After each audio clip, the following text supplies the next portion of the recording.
From everyone here at 2K, thanks for joining us. We've got a Wednesday afternoon edition of the NBA.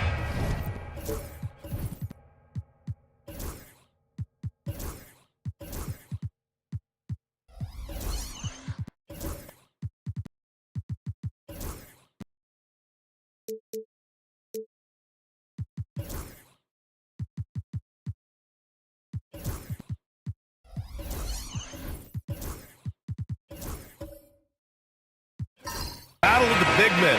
Grab some popcorn for this face-off at the center position tonight, Grant. Oh, no question, B.A. I mean, these bigs bring the size and skill. Who has more tools in their toolkit? I mean, we're about to find out. Let's take a look at our starters for Atlanta. Barnes is out there with Wembanyama. Then it's Maxey. Then it's Aaron Nesmith. And it's Johnson in at the 2. Not the first, and certainly not the last time we'll see this. LeBron finding airspace. Johnson passes to Wembanyama. Spins. Out of bounds. It'll be Pelicans ball. And from the sideline, let's catch up with Allie. Willie Green and I got a chance to talk for a bit.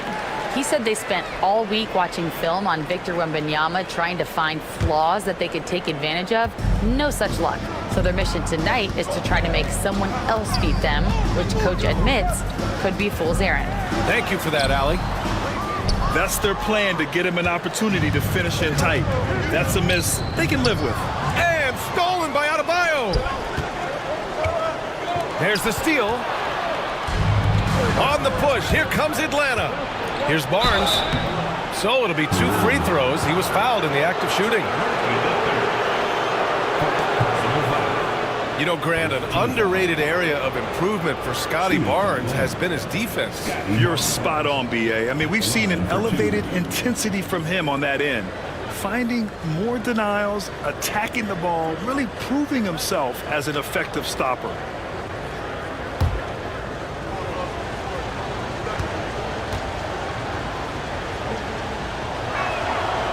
That free throw good from Barnes. And you know, Brent, Scotty Barnes does so much for this team. That includes creating for others. Yeah, I think that's probably the #1 attribute. He's got the length and size to be a defender that can guard 2 through 4, BA, but Scotty's a problem because he can create opportunities and advantage on the offensive end. Both free throws good from Barnes. Grant, when you look at this Pelicans team, their length is so impressive. Yeah, they've made a point to draft players with big wingspans, and that really helps them on the defensive end. They're all very switchable. James can't get it to go. And so it's Wembanyama with it. He brings it up for Atlanta. Yep, that one's good.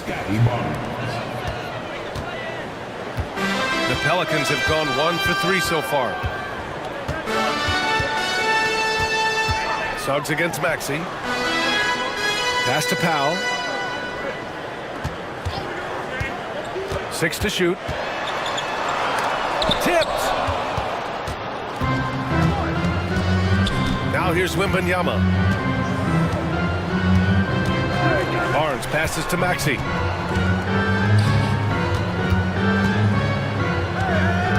Now Wembanyama. Powell covers. Outside Nesmith. Good, and the assist to Wembanyama. What a smart pass from Wembanyama. Already adept at scanning the floor and finding open teammates. Powell against Johnson. Can they get it? And that's good. Norman Powell for 3. And both teams running long-range plays that are working.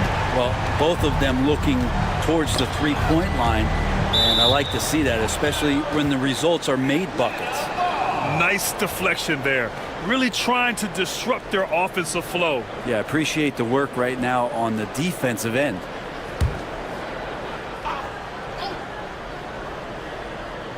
First quarter of ball, almost 2.5 minutes in. High arcing shot. Bam's height and wingspan just smothering up the offense now. Barnes against James. From the arc. It's hauled in by Wembanyama. Defense dodged the bullet that time. Total breakdown. Outside Maxey. Barnes against Adebayo. Barnes passes to Maxey. Shot clock at 6. Over Suggs. And it's Maxey missing. Well, that's the only way to take him out of his comfort zone from that range. Get right up in the jersey, force him off the spot. That's pretty much the only way to keep him from taking advantage of you down low. You got to play tough, physical defense. Oh, Wembanyama throws it down. Yeah, Wembanyama fights for his bucket, using his size to get it done despite the foul. Atlanta shooting their 3rd free throw attempt of the game. Wembanyama shooting 1.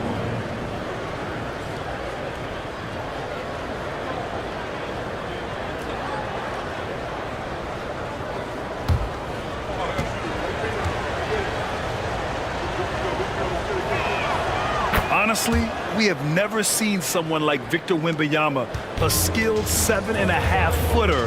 I mean, the way he moves, it's unreal. Now here's Powell. And that's out of bounds. New Orleans will retain possession.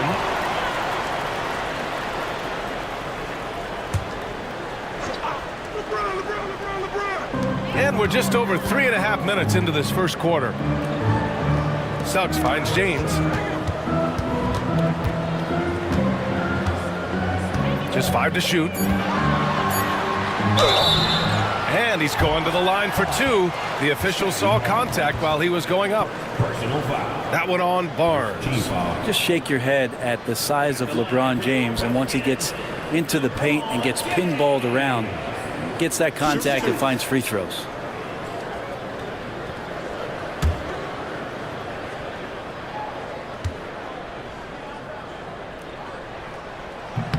That free throw good from James.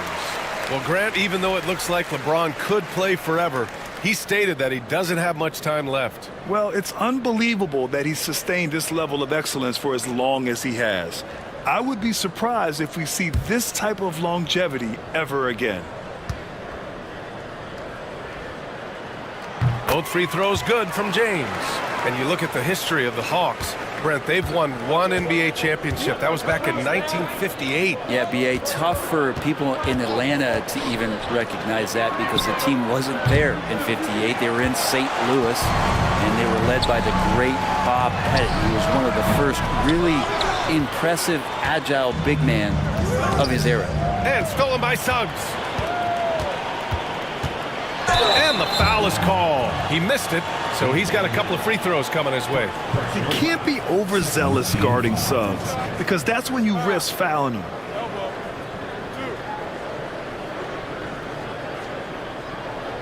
Well, Brent, after ups and downs, it seemed like New Orleans is really trending in the right direction. Now, their path has not always been easy. It's a bit indicative of the city itself. It's a resilient place with resilient people that take a lot of pride in the comeback. So this team has had personnel changes, coaching changes, injuries, but the Pelicans have certainly become a team in the past couple seasons where the future is much brighter than its past. That's good from Suggs. And what I like about Suggs is that he does many things well, and that's because he plays with so much confidence.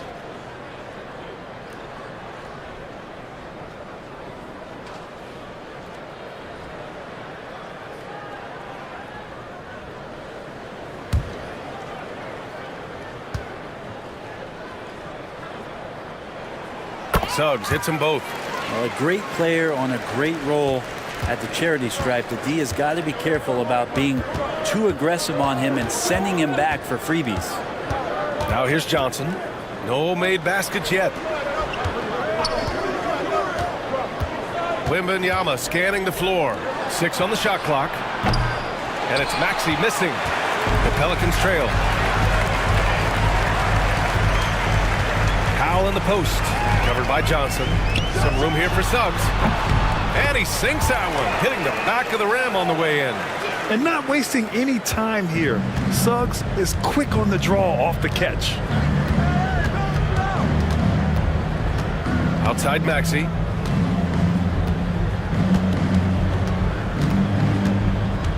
Pass to Nesmith. Wembanyama, screen on James. Here's Barnes. James with the block. Big-time swat, LeBron James making his presence felt. Both teams will make substitutions.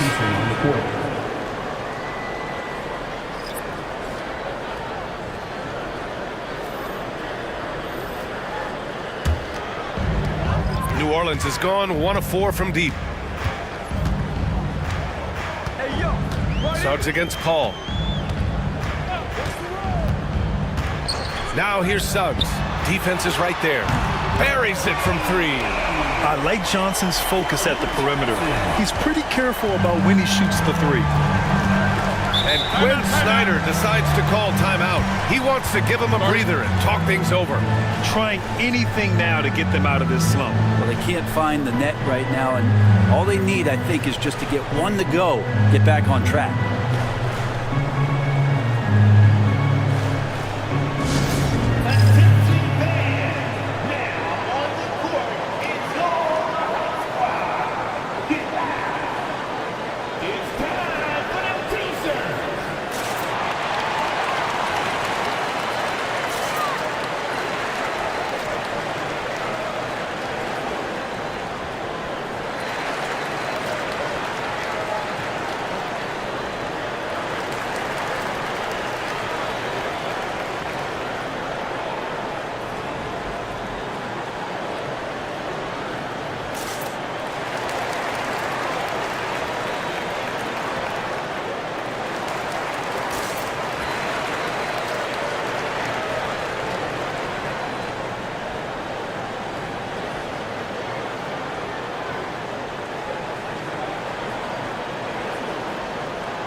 He's checked in for Powell. Reddish is checked in for Atlanta.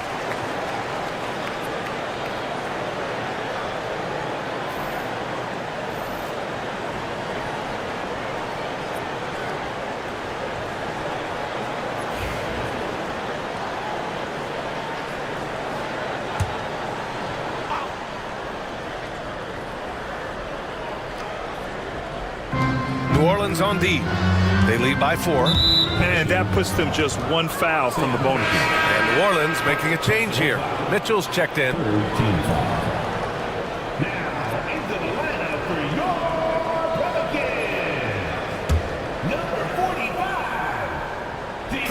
And Atlanta with possession here. Şengün, a screen on Johnson. To the inside. It's stolen by Looney. 2-on-1 as they jump out on the break. And blocked. That one goes careening off the glass. Mitchell against Paul. Poole outside. To win the drought. It's hauled in by New Orleans. Pass to Mitchell. Takes it into the teeth of the D and converts the layup. And it's Paul with the ball for Atlanta. They trail by 6.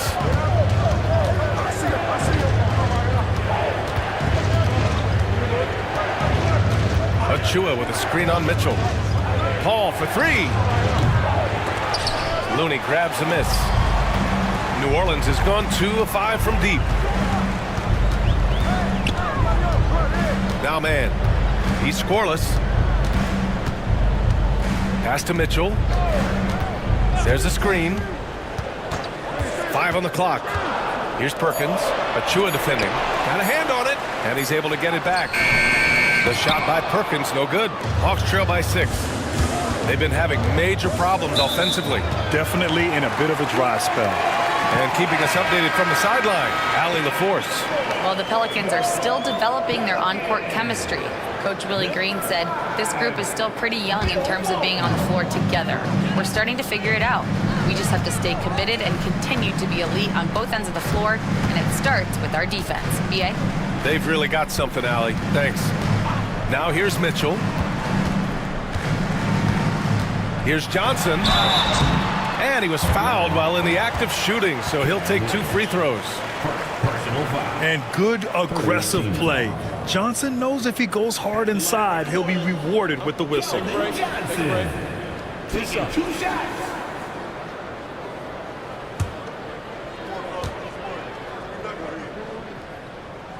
The free throw drops for Johnson. Christie's checked in for New Orleans.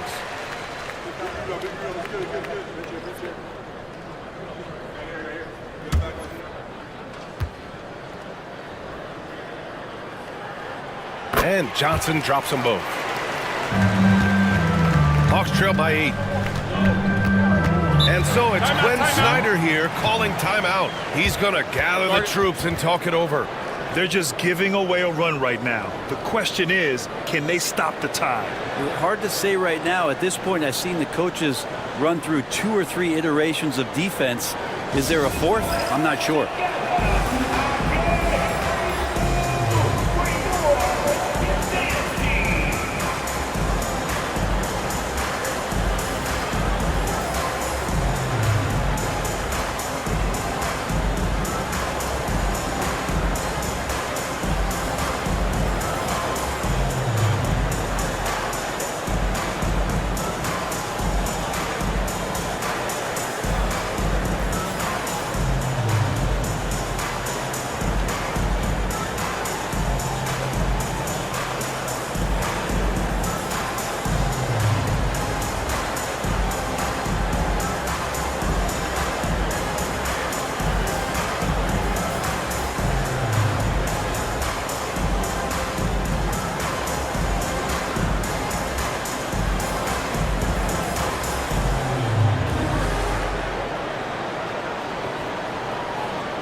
Here's Reddish. Hasn't gotten one to fall yet. Poole outside. To halt the run. And it's good on the lay-in. Poole extending himself and finishing over the defense inside. Well, whenever Jordan Poole is out there, Brent, you expect some highlight reel moments. Well, there's no doubt that Jordan Poole's the kind of player that's going to take some chances. And sometimes it doesn't go so well, but when the times pay off, B.A., it is spectacular. Clock at 6. That one's good for 2. Johnson gives them a huge lift when he's creating for his teammates. It takes their offense up a notch. Paul looking over the floor. A minute 31 left in the first quarter of the game. Achua with a screen. Now here's Poole. He's covered closely. And all around the rim that time before dropping. And Poole knocks that one down without worry. New Orleans leading by 6. Mitchell with the ball. Oh, and makes it with the kiss. And despite the height disadvantage, oh my, he just attacks that interior. Yeah, no stopping him on that play. Sometimes even the taller defenders are helpless to stop him. Here's Paul. Anytime Paul gets here, you can bet that he's going to step to the line and knock him down. It's his first trip to the line. At the line for the Hawks, Chris Paul. 2 shots.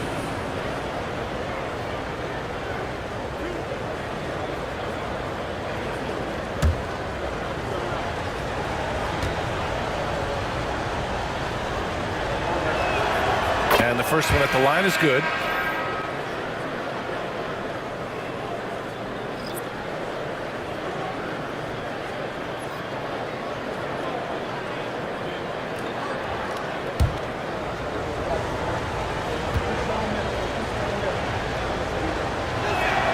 Paul hits them both.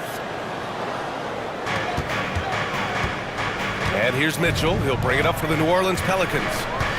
6-point game. Outside Johnson. They set the pick. The jump hook. Achua with the rebound. For Atlanta, they've gone 5 of 12 in this first quarter. There's a 4-second difference between the shot and game clock. Pass to Wicks. Back to Paul. 6 to shoot. Achua with a screen on Mitchell. Paul with it. Guarded now by Mitchell. Comes up empty down low. And so it's the New Orleans Pelicans leading by 6 as we wrap up the quarter. Just pounding the painted area. That's helped them build an advantage. More NBA on 2K Sports right after this.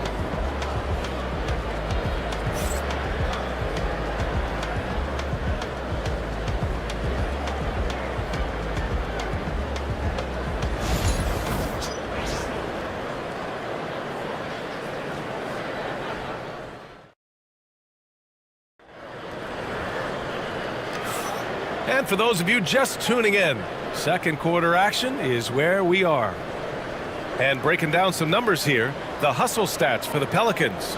Well, their hands resulting in plenty of steals in the early going, keeping the opposition there off balance. And they've sort of assumed control of this game with their pressure defensively. They've been into the ball handler. They've done a great job of swarming. So they're creating some turnovers that they're capitalizing on. They've got Bam Adebayo. Suggs is out there with Norman Powell. Then there's Kevon Looney, and it's Man in at the 3. That's the Pelicans 5 as we get into the second quarter. All right, Grant, which U.S.-born player do you think has the best chance to supplant LeBron as the face of the league? Oh, man, you're putting me on the spot, B.A. Well, the conversation has to be between Jason Tatum, Ja Morant, and Anthony Edwards. They're the best young talent that the U.S. has to offer, and they're only getting better. He misses the free throw.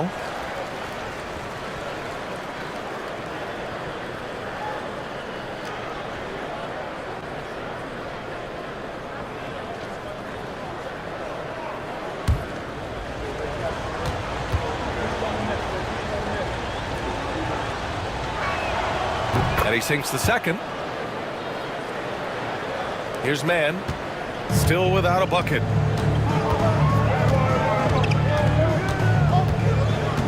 Pass to Suggs. Down low. Here's Adebayo. Oh, rejected by Wembanyama. Maxey against Powell. Man, the pass to Wembanyama. Adebayo with a steal. And it's the Pelicans on the break. They get the rebound. And he recovers it. Pass to Suggs.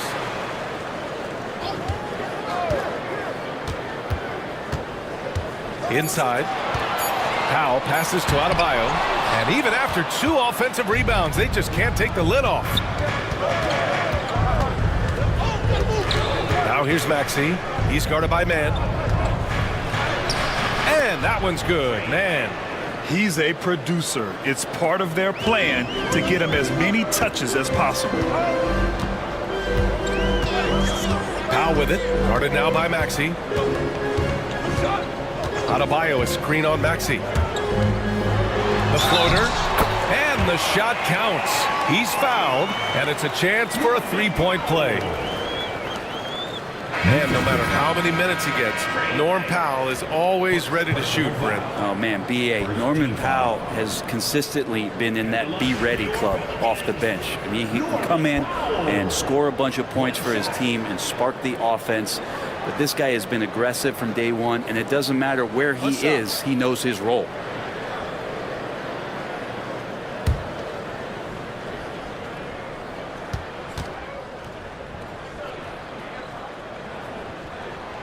Ooh, that one misses for Powell. Yeah, can't sleep on Powell defensively.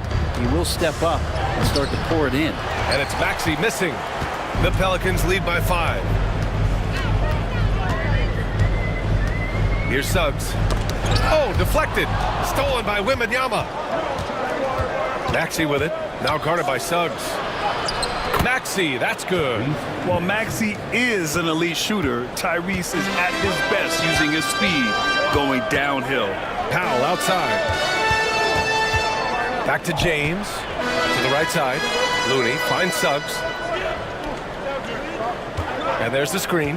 Shot clock at 6. And a bit of a battle for the ball. And the officials signal a jump ball here.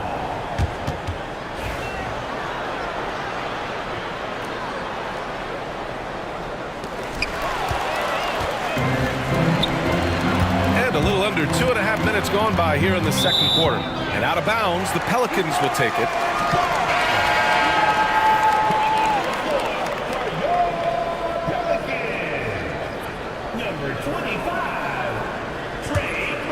Here's James. Suggs outside. Back to James. Powell in the post. Johnson on him. Out to the wing. James, a screen on Johnson. Powell for 3. And again, New Orleans no good. Hawks trail by 3. Throws it up high. Now, for those joining us now, we're in the second quarter, about 3 minutes gone by. Little turnaround, and there's James on the assist from Suggs. James has got 6 points. Going to work now from the mid-range. LeBron's going to take whatever the defense gives him. Here's Barnes, and he drops in the layup off the glass. Getting enough shots in close to play inside out. The Pelicans lead by 3. James outside. It's Powell on the wing, covered by Johnson. Such a wide open look. Look, every time Murphy can get a look, he'll take the look. Trust me. Barnes against James. And he was fouled in the act of shooting. Opportunity for a three-point play here. I mean, that was just terrific work to stay in control and finish. And this will be a second trip to the free throw line. Atlanta making some changes. Alperen Sengun comes in for Victor Wembanyama. And it's Poole in for Maxey.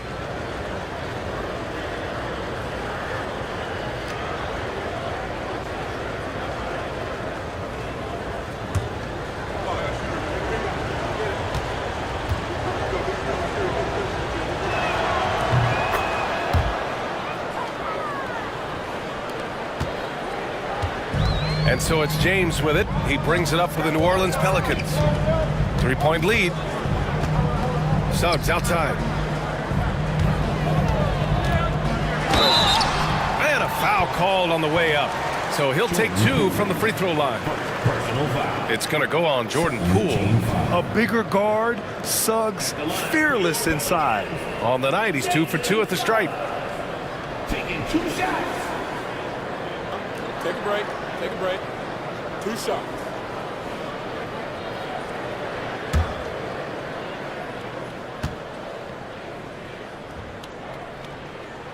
And he knocks down the first one.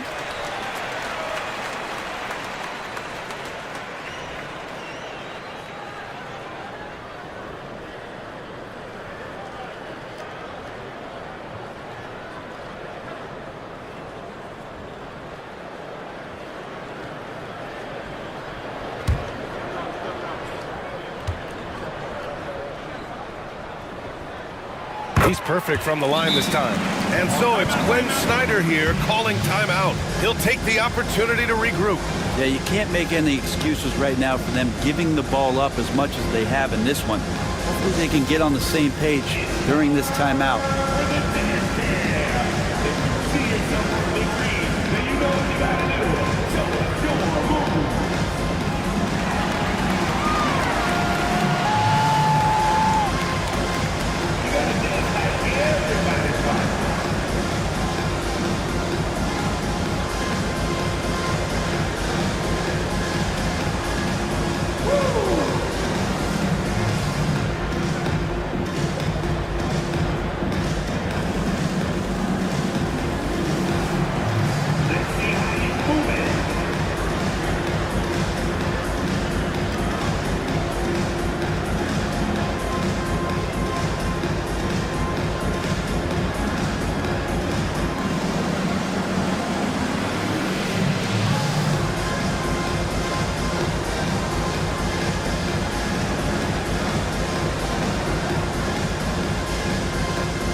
Hawks trail by 5.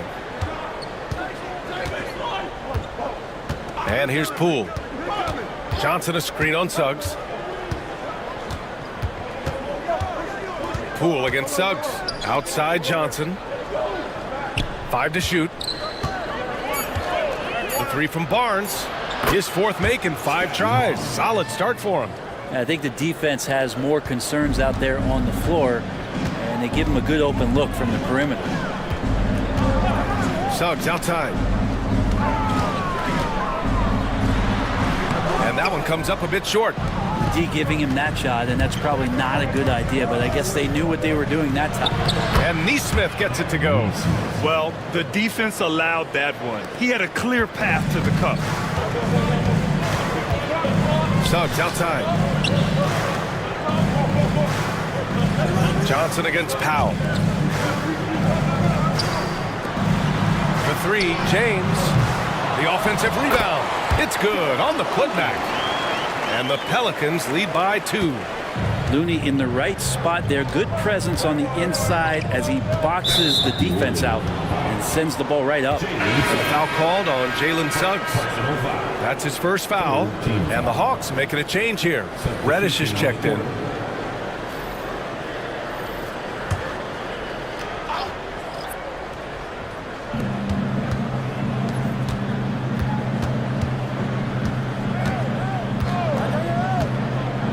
To the paint. The ball's knocked loose. Deflected. James against Barnes. The jump hook. And the shot is good. Drop it in off the front of the rim. And now it's a 4-point Pelican lead. This is something that LeBron James also does well. Good at shrugging off the defense, bouncing off of them, and then concentrating on getting the finish. It's deflected. And it's going to be out of bounds. The Hawks will retain possession. Johnson, he's checked in for LeBron. Achua's checked in for the Hawks. Chris Paul comes in for Johnson.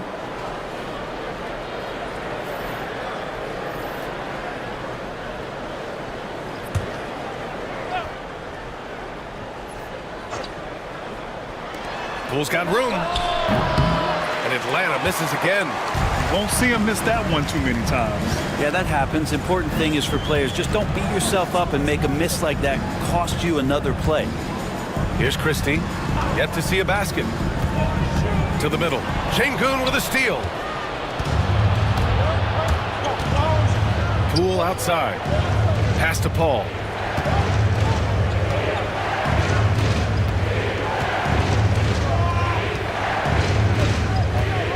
Six on the shot clock. And so he draws the foul, headed to the line to shoot a pair. When you guard CP3, you just can't allow him to do whatever he wants. He's just too good. And he'll take his 3rd and 4th free throws of the night. 2 seconds.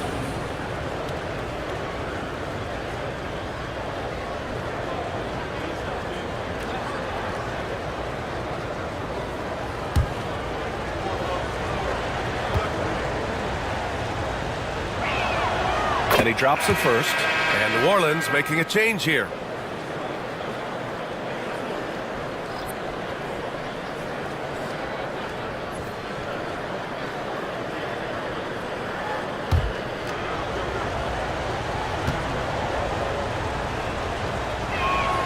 Paul hits them both.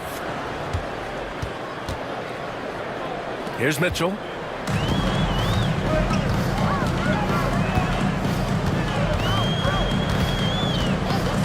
Outside Johnson. Here's Perkins. Achua defending. Johnson against Reddish. The shot by Johnson, no good. The Hawks trailing. Now here's Poole. Oh, what an effort by Poole! Those are 2 tough points from Poole. Great to see him mixing it up down low. All right, Grant, what do you think about Jordan Poole's nickname, the Poole Party? Oh, it's very apt, right? Because when he's on, everyone is having a good time. But it also speaks to his relaxed attitude. He's out there to shoot and have fun while doing it. And we've got a timeout called by Willie Green. A moment to rest and confer on the game plan.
And the Pelicans making a change here.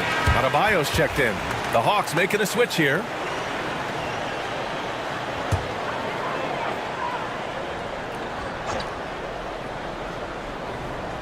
Here's Christie. Still no points. Mitchell finds Adebayo. Johnson with it. And it's Şengün picking him up. And the officials will call the illegal screen here. The screener was leaning a bit right there. His feet may not have been planted. Pretty obvious call by the officials. Gotta hold firm or you're gonna get a call. The Hawks have gone 7 for 11 in the second quarter. Now man. Here's Wicks. And he'll draw the foul. He'll head to the line for 2. That's on Keldon Johnson. He's made one and missed one so far at the line. At the line for the Hawks, Sidney Wicks, taking 2 shots.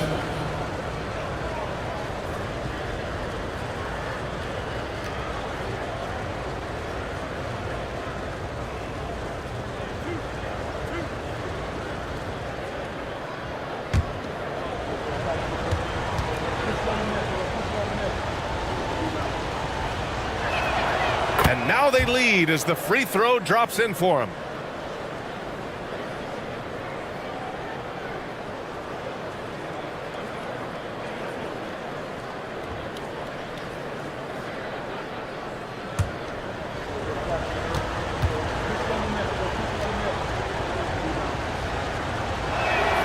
And so he makes both from the line.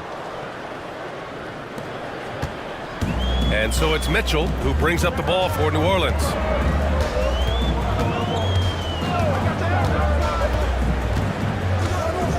Outside Johnson.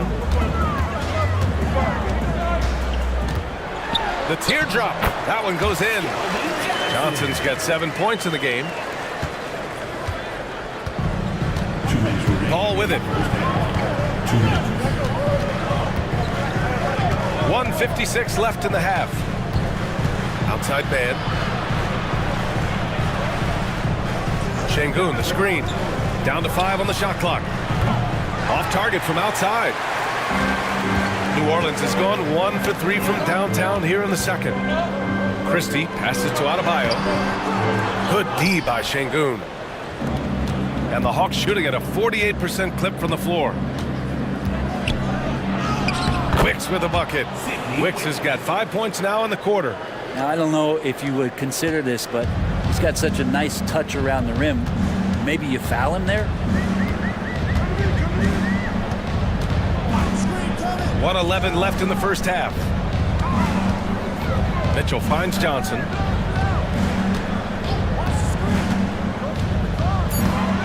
New Orleans needs to hurry. Late clock. Oh, he muscles it in through the contact. They call the foul, and he's on his way to the line. Sometimes you like to see guys go with the bounce pass, threading it through there perfectly. And he'll be shooting his first free throw. Man, he's checked in for the Pelicans. And the Hawks making a change here as well. Wembanyama's checked in. Shooting. What's up?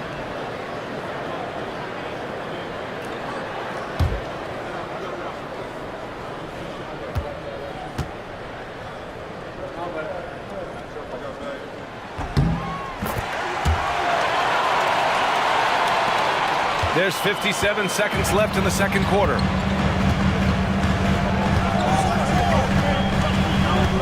Outside Paul. On the wing man from behind the arc. On target from range. Man's got 5 now. It's just a master class when Chris Paul has the ball. Great at orchestrating the offense and right there finding his teammate. Here's Christie. No points so far. Here's Adebayo. And Adebayo slams it in. Oh, my. That's why we have those breakaway rims. Dude, he risked pulling the whole thing down to the floor right there. Just 1 second separating the shot clock and the game clock. Wembanyama against Adebayo. The shot by Wembanyama, no good. And here's Mitchell. Pass to Adebayo. The 3 is up. That misses. Would have counted had it gone. So a tie game here as we finish the first half. And we'll be right back after halftime to get the third quarter underway. 42.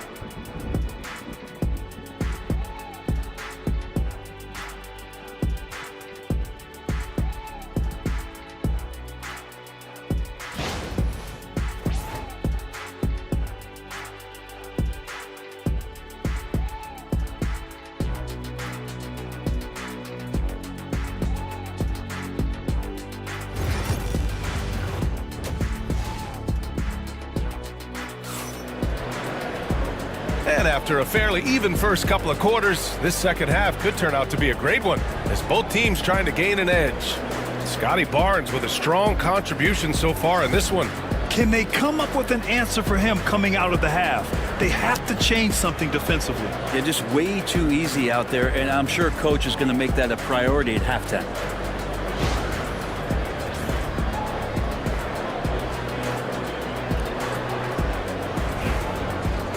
And as we get into this third quarter, as we've seen so far, neither team able to create much separation on the scoreboard.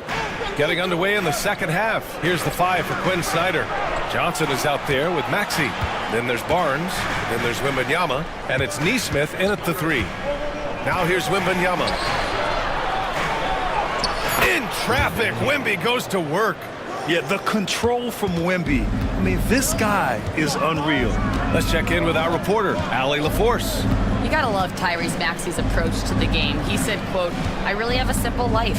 I have this joy about playing basketball. I like putting in the work, so I'm extremely focused, extremely competitive, and I'm out here having the time of my life. I get to do what I love every single day, and it's a blessing," unquote. Brian, he's such a positive guy. Yeah, he really is. Thanks for that, Allie. He gets it in there. There were questions about Wembanyama's strength coming into the league. No problem with the contact here. Adebayo sets a screen. The 3, James. Barnes with the rebound. Atlanta leading by 4. From deep, Wembanyama. The shot won't fall. Well, Brent, we've seen Trey Murphy grow into a prototypical 3-and-D wing. Well, what's been most impressive, BA, is you thought it was just his shooting. That's been better than advertised. He's also starting to show you he can rebound, run the floor, and defend a little bit. So the package is a little bit bigger than it was once thought of with Trey Murphy coming out of the NBA draft. And for Bam, it doesn't get any easier than that. Barnes feeling it out a bit. And Adebayo over to help. Nesmith on the wing. Cuts off the pass. Johnson against Powell. Pass to Suggs. Here's James. Barnes with the rebound. Barnes has got 4 rebounds now. The 3 from Wembanyama. Powell pulls it in. The Pelicans have gotten only 1 of 4 shots to fall in the second half. It's stolen by Johnson. Barnes with it. for three. Maxey. Good. And the assist to Wembanyama. For 3. Wembanyama's got 3 assists now in this one. And it's Timeout, Willie timeout. Green calling the timeout here. I think right now he must be looking at some adjustments.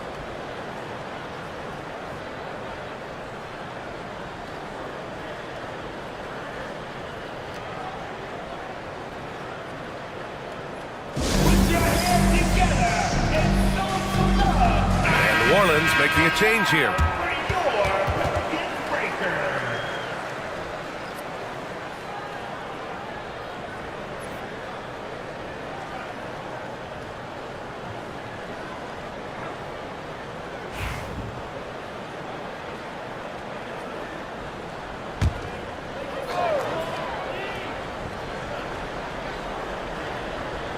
Just over 2.5 minutes going by in the second half. James outside.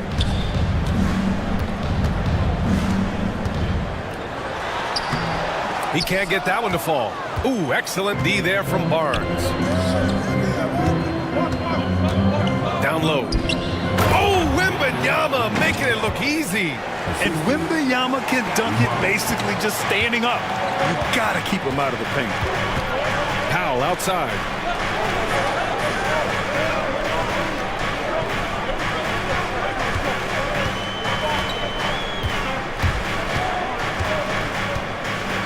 Just 5 on the clock. Pass to Perkins.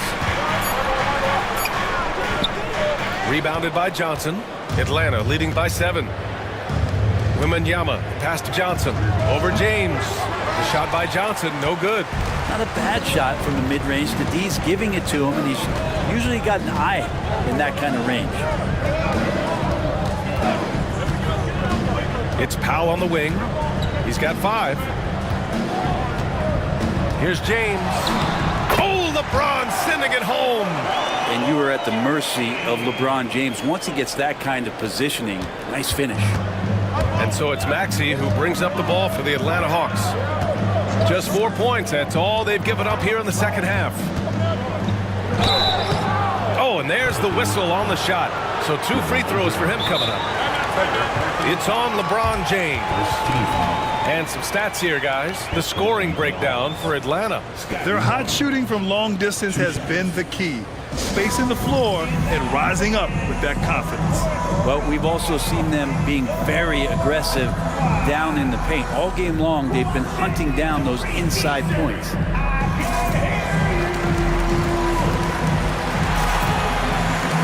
So for the Hawks, Alperen Sengun's checked in for Victor Wembanyama. Reddish comes in for Nesmith. And it's Poole in for Johnson. No good on the free throw.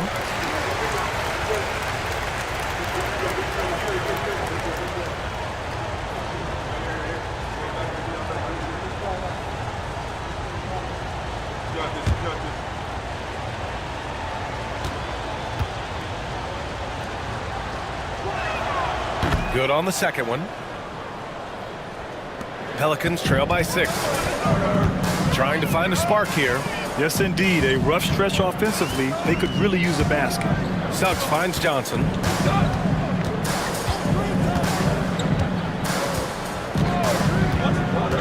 Shot clock at 6. Let's go with a 3. Knocks down the long J. Johnson's got 10 points in the game. No way he's going to pass that shot up. The D is way too far back and relaxed in getting out on it. Outside Barnes. Pass to Maxey. And he can't answer back. The three-pointer offline. Suggs against Maxey. Outside Johnson. Over Sengun. The shot by Johnson, no good. The Hawks lead by 3. Pass to Poole. Sengun, a screen on Powell. Poole from long range. Connects from downtown. He's got 9. And Poole just deadly from 3. The Pelicans have gone cold here in this third quarter. Just 3 of 9. Outside Johnson.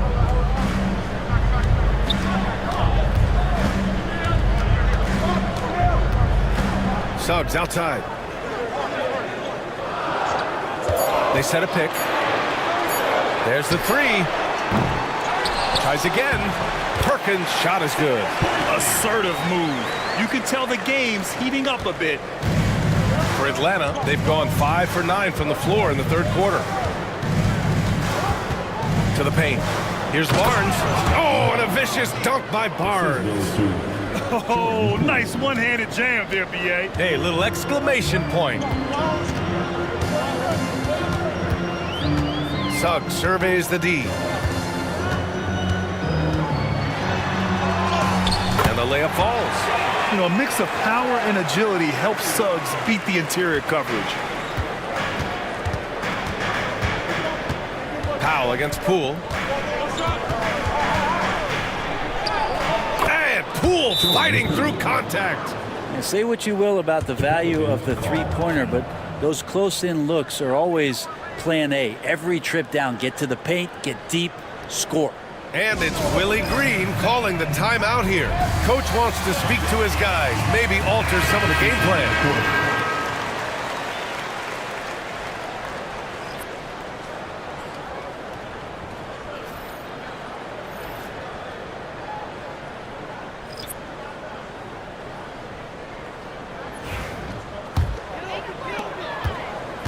Pelicans trail by 6.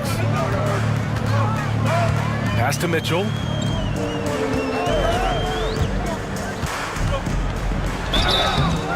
And he got the whistle on the way up, so he'll be headed to the line for a pair. These are his first free throws of the game. first team foul. At the line for your Pelicans, Davion Mitchell. 2 shots.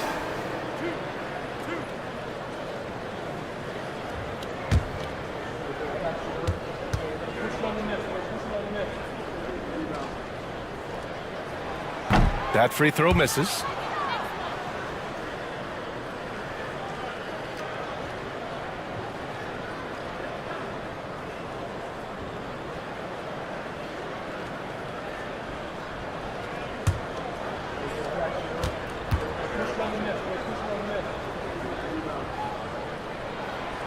And he's good on the second. Atlanta leading by 5. Poole outside. Three-pointer. The Pelicans pull it in. And he probably thought he was going to bury that one. Here's Mitchell. And he banks in the layup. Mitchell's got 7 points. We wasted absolutely no time getting the ball up the floor. Great instincts in transition. To the inside. Here's Şengün. And Şengün throw it down. Poole showing he's more comfortable in that pick and roll setting. We can be dangerous.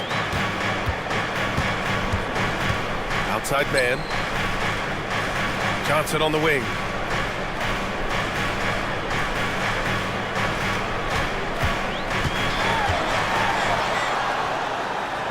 Right wing. Shot clock at 5. With some arc, it's blocked, and they recover it. And there's the shot clock violation. Couldn't get the shot off in time. Adebayo's checked in for New Orleans. And the Hawks making a change here as well. Man, he's checked in for Tyrese Maxey. The Hawks lead by 5. Now here's Man. He's got 5. Pass to Şengün.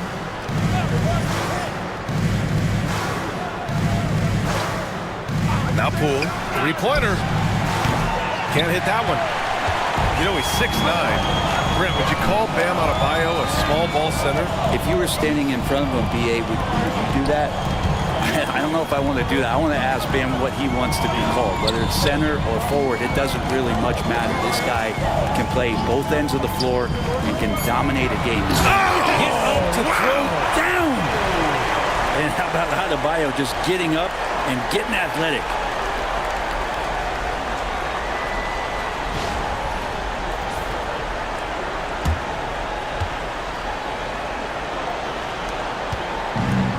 The Hawks have gotten 8 of 14 attempts to go in the second half so far. Man, the pass to Şengün. Back to Man. The three is up. Good, and the assist goes to Şengün. Man's got 8. That's one of the best three-point shooters. You got to try to scramble the Jets right here and get that guy off the sweet spot. To the left wing. Adebayo against Şengün. Oh, and he got fouled on his way up. He'll head to the line to shoot 2 at 6'9". Bam Adebayo is on the shorter side of centers, yet he is elite defensively, Grant. He's been top 5 in Defensive Player of the Year voting a bunch of times. Bam has an incredible motor, a great IQ, and he's a switchable big. That's huge in today's game.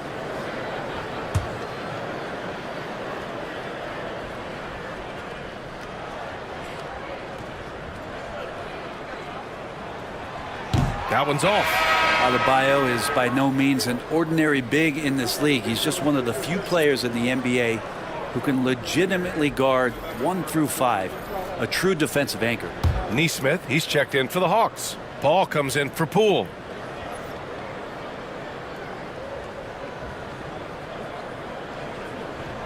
And the second free throw is good. 46 seconds left in the third quarter. Now Paul from downtown. Adebayo grabs the board.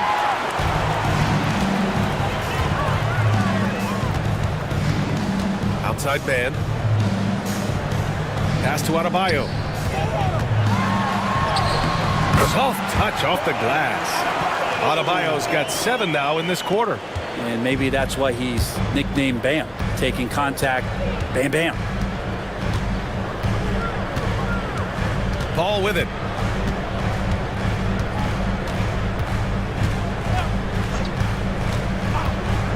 The three. Nails it from 3. Paul's got 7. This is what it's been since halftime. Remarkable results from downtown. Yeah, pretty infectious right here, guys. In good spirits and percentages from downtown on the rise in the second half. And so it's Atlanta with a 6-point lead at the close of the quarter. What has them in front right now, by and large, they're taking great shots. More 2K action in just a moment.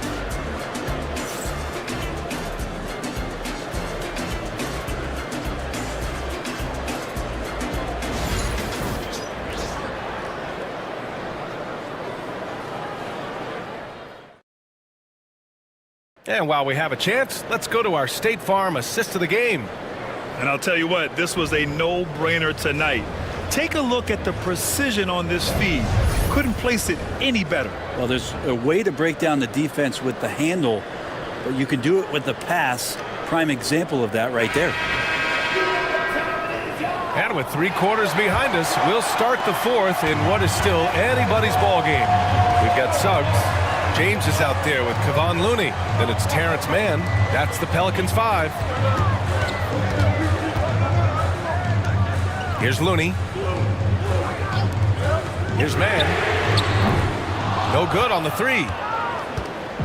And it's Paul with the ball for the Hawks. 6-point game. Nesmith passes to Paul.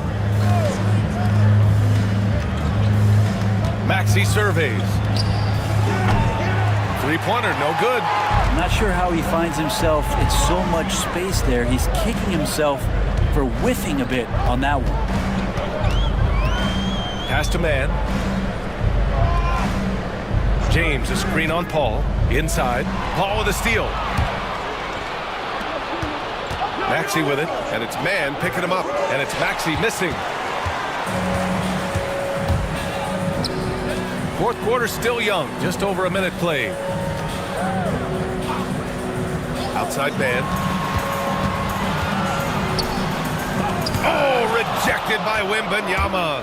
With his length and energy, Wembanyama has the ability to be a game-changing defender. Maxey passes to Achua. He drops it from range.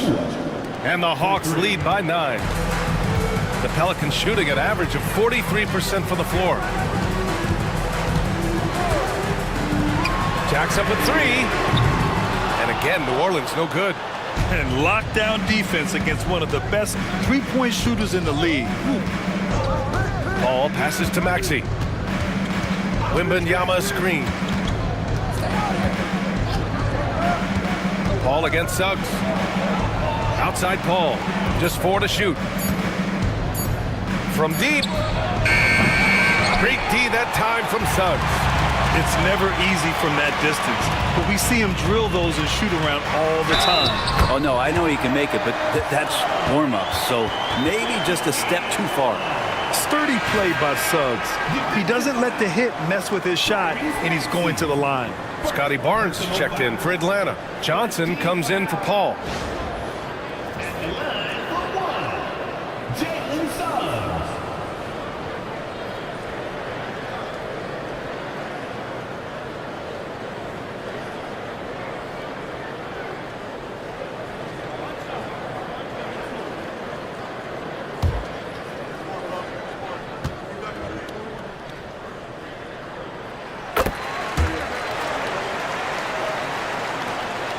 The Hawks lead by 6. Outside Johnson. Just under 2.5 minutes gone by now in the final quarter. Hey, sometimes you miss even under the best of circumstances. James passes to Perkins. James outside.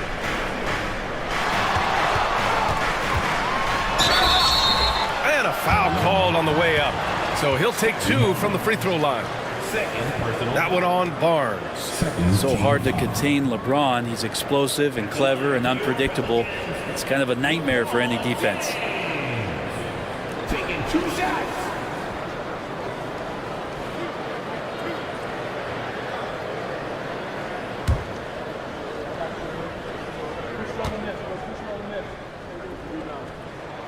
The first one falls.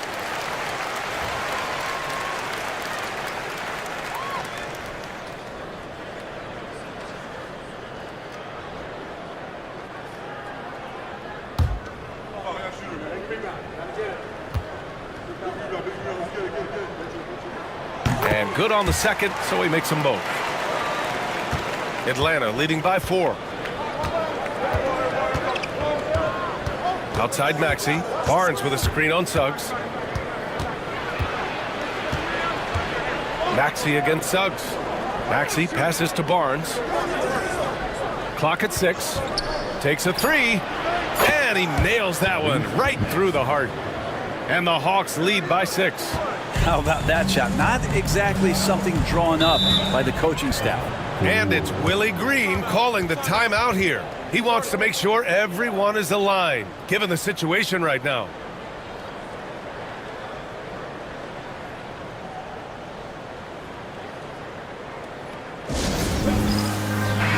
Let's go now to the sideline and catch up with Allie LaForce. Hey guys, well, Willie Green had some advice for the team over that last break. First and foremost, he wants to see more points on the break. He asked his team, where's the urgency? We know what we can do in transition. Now let's go out and do it.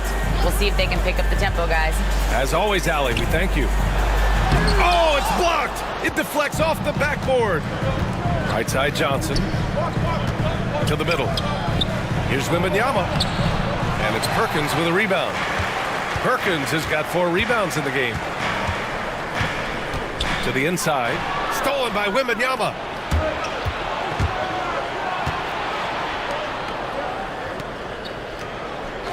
Outside Johnson. Pass to Barnes.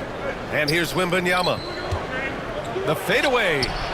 That one no good. Suggs against Maxey. To the paint. Punching it inside. LeBron. And it looks like a change in LeBron's demeanor out there. He's going into scoring mode. Maxey passes to Barnes. Johnson on the wing. Now covers. There's Neesmith with the 3. James with the rebound. Pelicans trail by 4. Powell outside.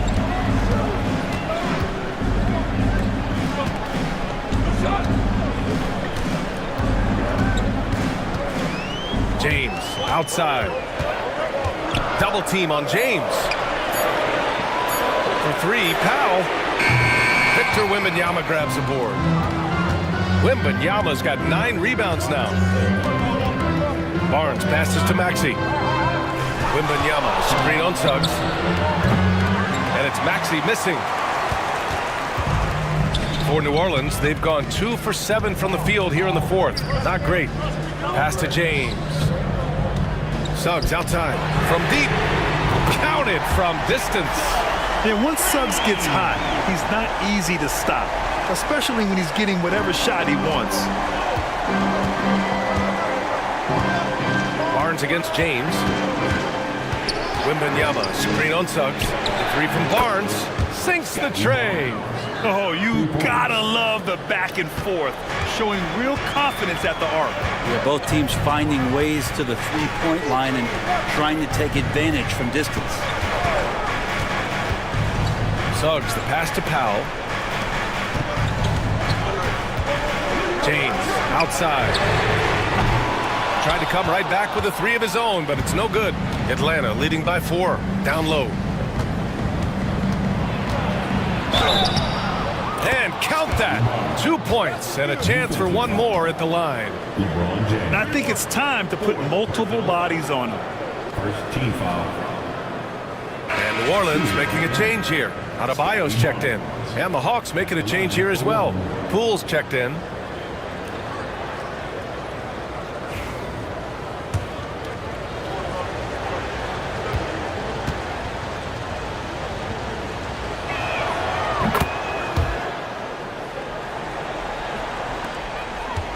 And so it's Suggs. He brings it up for the Pelicans. Pass to Powell. Adebayo, a screen on Poole.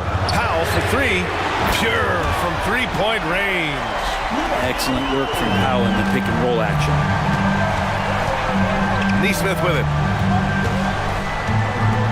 Barnes the screen. Left side, Nesmith. 6 to shoot. The Hawks need to get one up here. Poole. It's hauled in by New Orleans. Powell outside.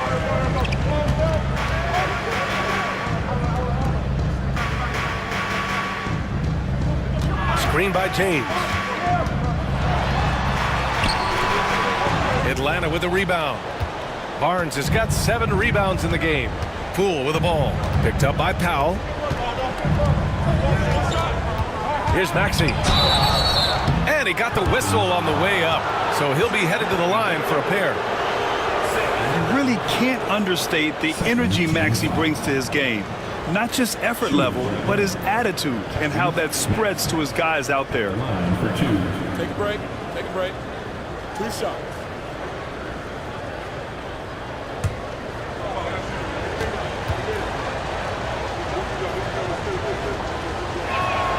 That free throw's good from Maxey.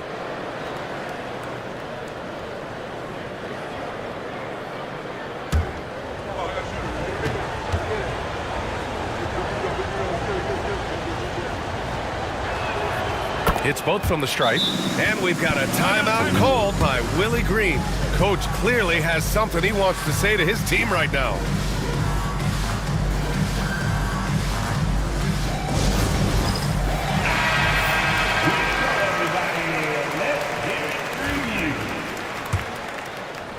Pelicans trail by 6. And here's Suggs.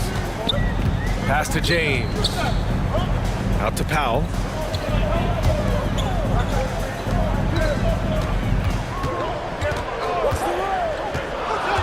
It's Adebayo, high post. Over Poole. And Adebayo, the bucket on the assist from Powell. Powell's got 4 assists in the game. And so it's Quinn Snyder here calling timeout. No doubt he's going to utilize the opportunity to make sure they're all on the same page here. The Hawks lead by 4. Poole outside. It's Barnes on the wing. Off target with the 3. New Orleans has gone 2 of 6 so far in the 4th. Pass to James. And he's going to the line for 2. The official saw contact while he was going up. It's going to go on Jordan Poole. It was a strong move. The shot's just a little off. LeBron James. That free throw good from James. Both free throws good from James. And he's the one person that the coaching staff and the teammates love to see at the line in a tight ball game. You can pretty much bank on these. Wembanyama, high post. Back to Poole. And stolen by Suggs.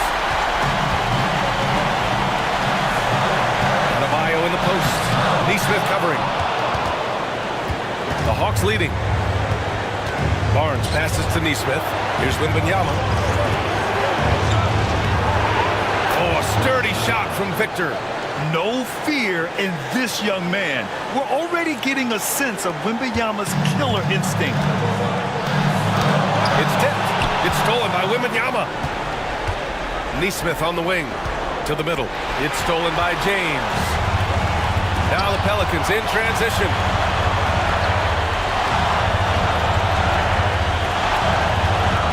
For 3. Rebound Atlanta. Their biggest lead of the game was 9. Barnes finds Maxey to the paint. Here's Wembanyama. Wow! Victor takes it to him inside. Yeah, this is what everyone wants to see Wembanyama doing. Dominating on the inside. James attacking. Money! And now they trail by just 4. Wow, and there's a reason LeBron has the ball in his hands, so capable in those moments. And an intentional foul right there. 43 seconds left in the fourth quarter here. They double him with Suggs. Pass to Nesmith. Back to Poole. This one for 3. That's his 6th make in 11 tries. Really feels like they're in control. They've got a big lead with time dwindling. Yeah, looking for a miracle worker out there is the opposing coaching staff. I don't know that they have one. This game seems to be well in hand. New Orleans calls timeout. And we've got 28 seconds left in the fourth quarter of this one.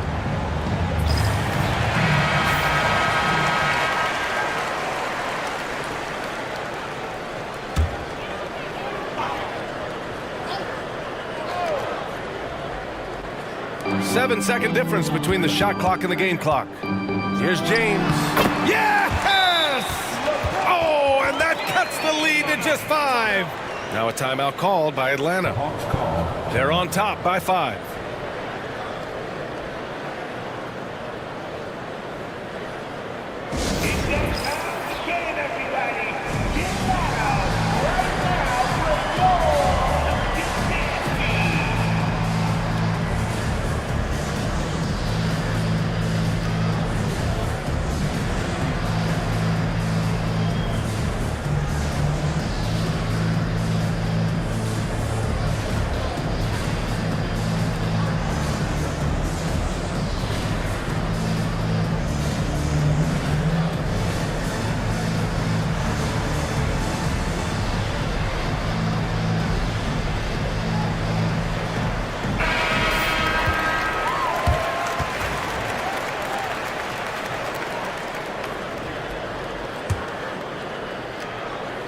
And he commits the intentional foul. Norman Powell. 2nd personal foul. 4th team foul. At the line for the Hawks, Jordan Poole. 2 shots. Oh, the first of 2, no good. A heartbreaker. And he's able to hit the second one. And that increases the lead to 6. And Suggs has got the ball here for the New Orleans Pelicans. Adebayo, a screen on Maxey. James outside, fires for 3. The rebound by Nesmith. And that's an intentional foul. Second personal foul. 5th team foul. He hits the first one, and that makes it a 7-point lead. And a tough break as his second attempt is no good at the line. It's good. And so it's Atlanta who scrapes by with a win. They played the villain tonight, and they played it well. Yes, they did. And, you know, you have two choices. You can either succumb to the hostility in this arena, or you can feed off of it and use it as motivation. They did the latter. And that'll wrap it up, folks. Alongside Brent Barry, Grant Hill, and Allie LaForce, this is Brian Anderson with our entire 2K crew thanking you for watching. And let's reveal our player of the game, Victor Wembanyama.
And guard, standing 6'5", number 0, Kobe White.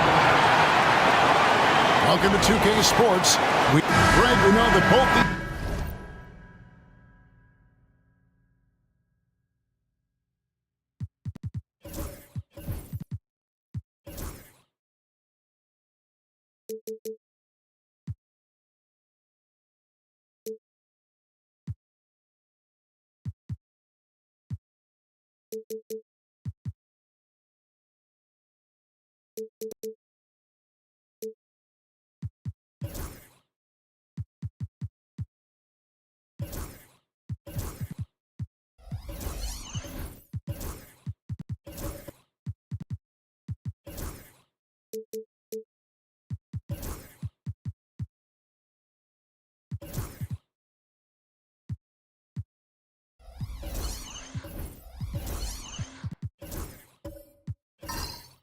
have had a difficult stretch recently and are hoping to turn things around in this one. Yeah, it's a new opportunity.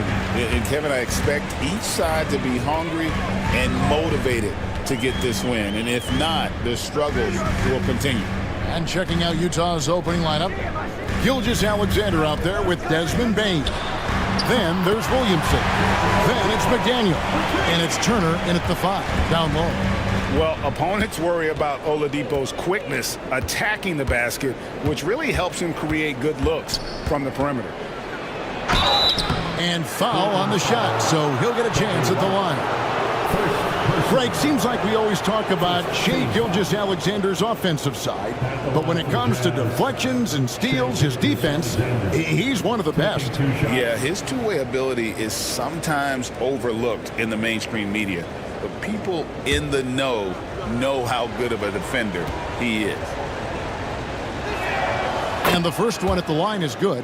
Portland had, Greg, one of the great guard combinations in Clyde Drexler and Terry Porter. Man, that was one heck of a backcourt, and they really complemented each other so well. Drexler with his explosive scoring ability, and Porter who could just do a little bit of everything. He makes one of two that time.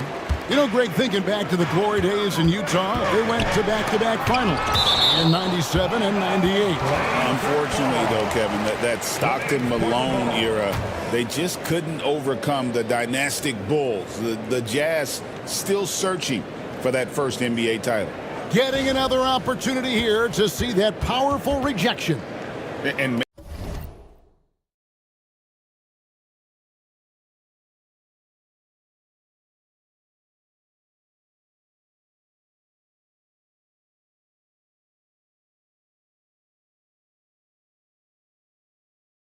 making a statement right away, letting them know they won't get any easy ones when he's around.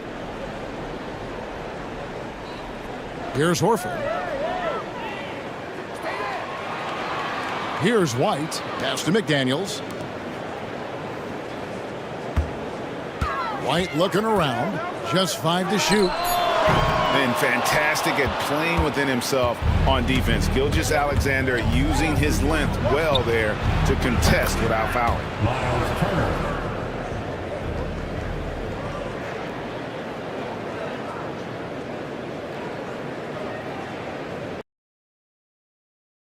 Shots good by Turner. And they don't want to get in a habit of giving him open looks from three. First quarter still, but not who you want to leave open. Gilgeous-Alexander against White. Haywood the pass to White.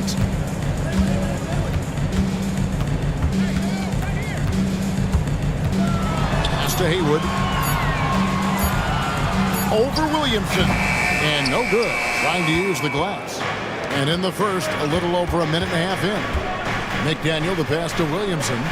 And here is Gilgeous-Alexander. And a wide open look for Payne. His 3-pointers off the mark. The latest now from our sideline reporter, David Aldridge. David, it's all yours. Take it away. Earlier, I spoke with Chauncey Billups. He immediately mentioned that Shai Gilgeous-Alexander, of course, is at the top of their scouting report. He told me the key to stopping SGA is defending without fouling. Easier said than done, but try to keep him off the free throw line. And try, emphasis on try, to make Shai a jump shooter. A very tall task. Guys? Thank you, David. And Gilgeous-Alexander the bucket on the assist from Williamson. And good work inside. SGA will make more room for himself on the perimeter when he can be effective down low. And so Chauncey Billups calls for the timeout. Wants to talk some things over. Might be seeing some things to adjust.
Here in the first, just under 2.5 minutes played so far.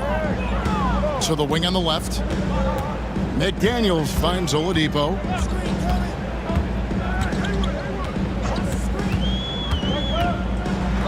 Pass to Horford. And a dunk by Horford. Textbook use there of the pick by Horford. Strong footwork gets him to the shot.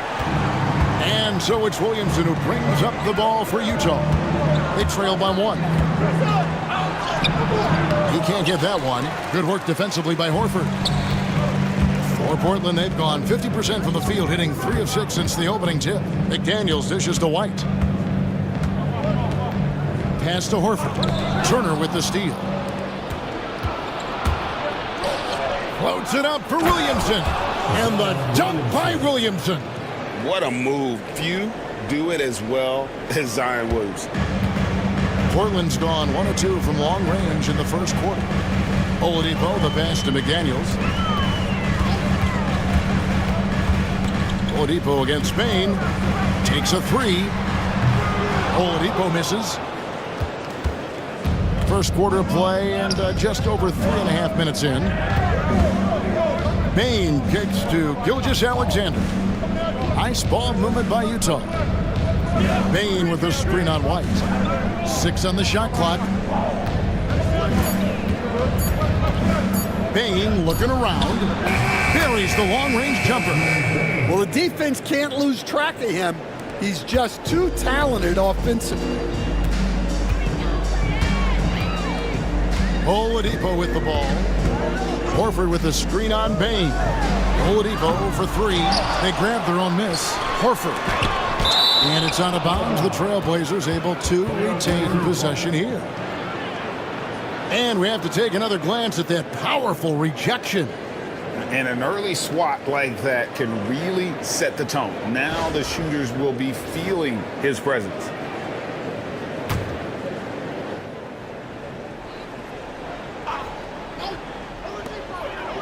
Pass to White. 6 to shoot. Horford sets a screen for McDaniel. Count that one. And that pick takes the D totally out of the equation. Yeah, you've got to lock and trail hard. You can't allow him a clean look from that. Now, here's Gilgeous-Alexander. It's stolen by White. And here comes White. Leading the fast break.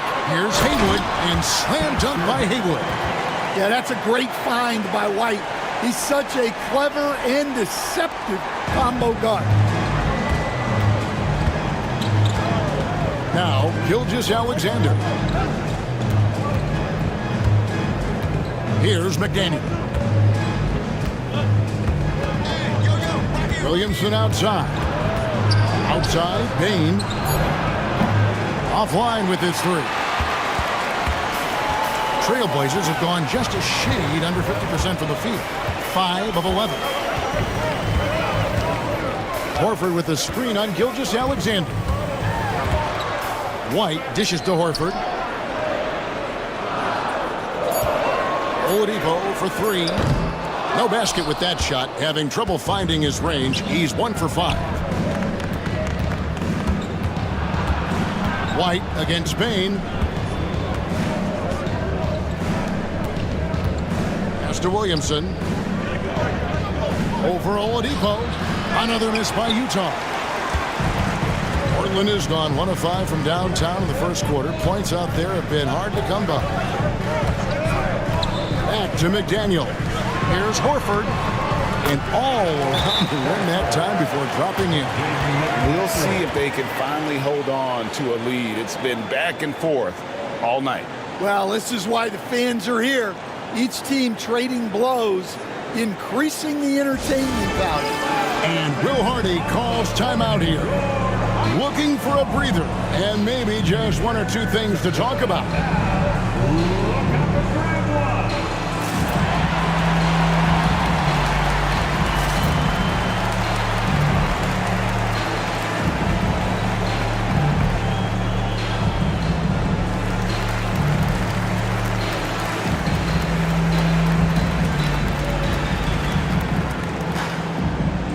An almost entirely new group here for Portland. Edwards, he's checked in for Horford. Filipowski comes in for Haywood. Beals checked in for Victor Oladipo. And Dennis Schroeder subbed in for White. Now, here's Monk. Robinson passes to Monk. Sharp sets the pick for Monk. Shoots over Beal. Monk's shot's good.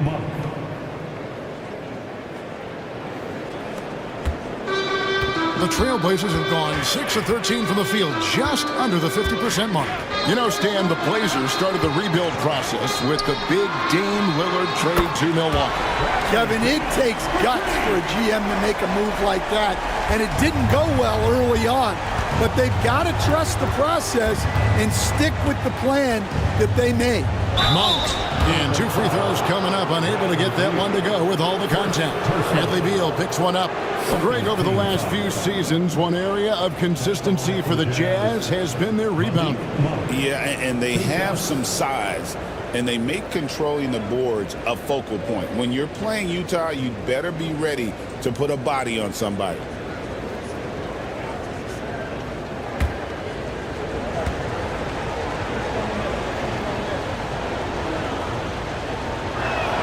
First one falls for him. Well, Stan, after 11 seasons with this Blazer organization, Damian Lillard traded away in 2023. What a run he had for Portland. Incredible, Kevin. Not only in terms of his scoring and his individual honors, but the success he brought to the team. While they didn't get over the top and get to the finals, they were a consistent winner. If you were a fan in Portland, you had a good team to come and watch for all of those years. Oh, here's Edwards. There's Beal with the 3. Robinson pulls it in. Not quite enough defense that time around. Just lucky he was off. To the inside. Edwards with the block. Schroeder against Allen. 2 free throws coming up, and they call the shooting foul. And for the Jazz, the last few seasons, Coach, have been a period of rebuilding. Yeah, it has, Kevin. You know they acquired a lot of draft capital when they traded Gobert and Mitchell, and they've since drafted a lot of young talent and still have plenty of picks to work with.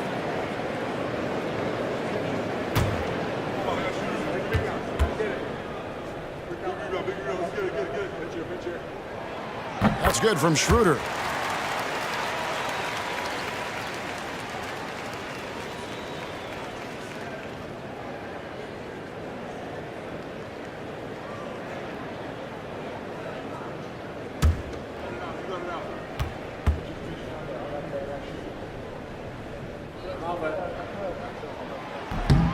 Schroeder hits them both. And an unfortunate trend for the Utah Jazz, Stan, the past couple seasons, losing the battle of possessions. Yeah, Kevin, and that's hard to overcome. When you turn the ball over at a high rate, and then at the other end, you don't force any turnovers, you're losing that possession game all the time. Now, fortunately, they rebound the ball well, and that helps a little, but it doesn't totally solve the problem. It's time now to hear from our Hall of Fame reporter, David Aldridge. What's the latest, David? Kevin, thank you. The Utah Jazz last season became one of the first teams in the league to move their games to broadcast television. It's a gamble, but they just about tripled their reach. And with the rapid growth in the region, they have a chance to attract new fans. And Kevin, no doubt, other NBA teams are keen to see how this goes. Oh, David, no question at all. And we thank you for your report. And that one falls for Allen. Here's Schroeder. 2 minutes remaining in the first. 2 minutes. 1:56 left in the first. Traps in the tray. Schroeder's got 5. That's inexcusable defense right there. You gotta contest the shot better than that. Allen passes to Sharp. Robinson with it. Edwards with the block. In the corner, Barrett with it. It's stolen by Mathurin. Lets it go from the wing. Allen's shot is off. Portland leading by 3. Schroeder outside.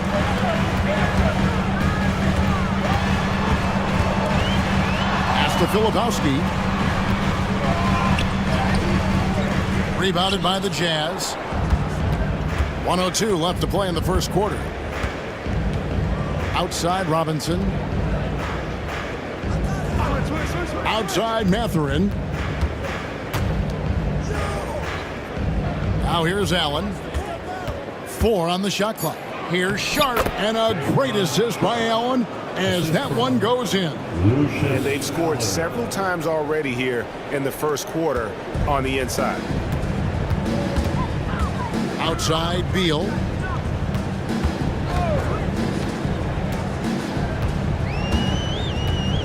Edwards with the screen for Beal. Portland again missing. And not allowing the shooter even an inch of breathing room on that one. There's no airspace there whatsoever. That's as close as you can get without foul. 2-second difference between shot clock and game clock. Pass to Robinson.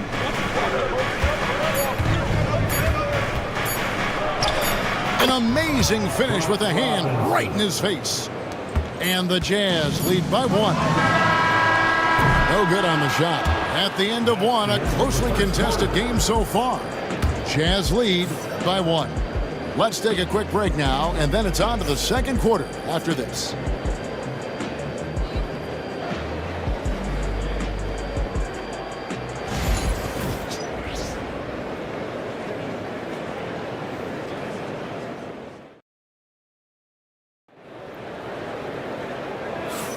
And if you're just tuning in, it's been a pretty even game through the first quarter.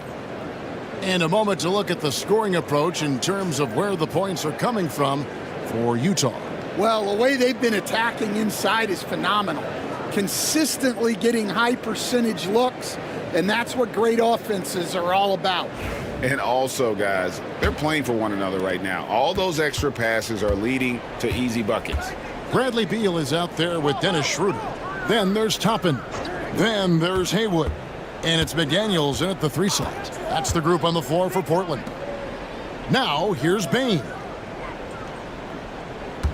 Turner with a screen for Bane. Off target with his 3. Portland trailing here. And standing 6'9", Jaden McDaniels possessing tremendous length for a perimeter defender. Yeah, Kevin, and he can really move his feet, too.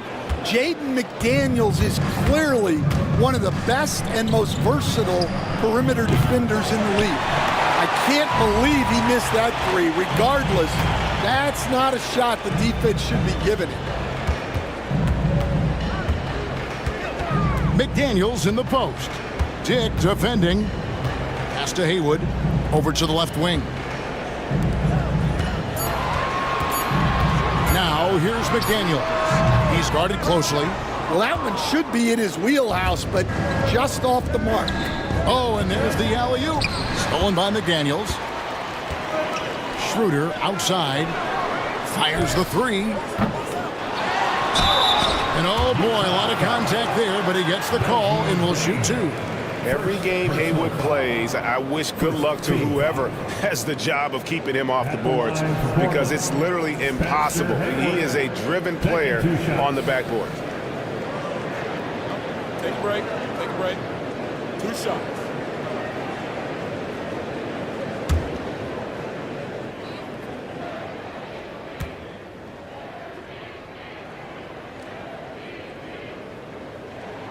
The first one falls. Analytics or the eye test? The optics or the numbers in front, Greg? When you're judging the performance of a player, what kind of criteria do you use? Well, an MVP candidate recently said, my eye test tells me this guy's a terrible defender, but the analytics tell me he's a great defender. I'm confused, and I often feel the same way. He doesn't get the second one. Well, he's got to be disappointed that he wasn't able to take the lead, but at least he evened things up. And that's a foul called on Bradley Beal. That'll be his second foul of the game. First team foul.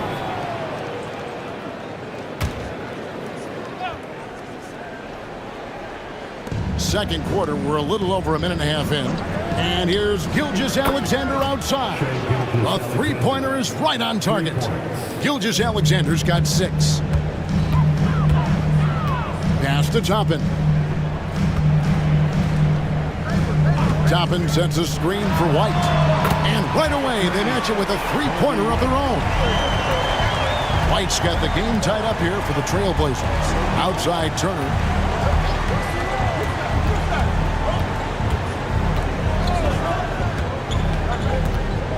And here is Bane. He's covered by Beal. Shot clock at 6. Turner inside. Toppin's there. The shot by Turner no good. And here's White. He'll bring it up for the Trailblazers. In the second quarter, they've given up just 3 points. Pick by Haywood. There's Beal with the 3. The rebound by Turner. Turner's got his 4th rebound with that last one here tonight. Bane, the bounce pass. Gilgeous-Alexander looking around. Here he goes. And the dunk by Gilgeous-Alexander. I tell you what, did he take off on that one? Not many players can elevate it and literally fly. What a special talent, and it's plays like that that remind me just how amazing these athletes are in the NBA. And so Chauncey Billups calls for the timeout. He's ready to talk things through with the team. Time to get left. Victor Oladipo, he's checked in for Portland.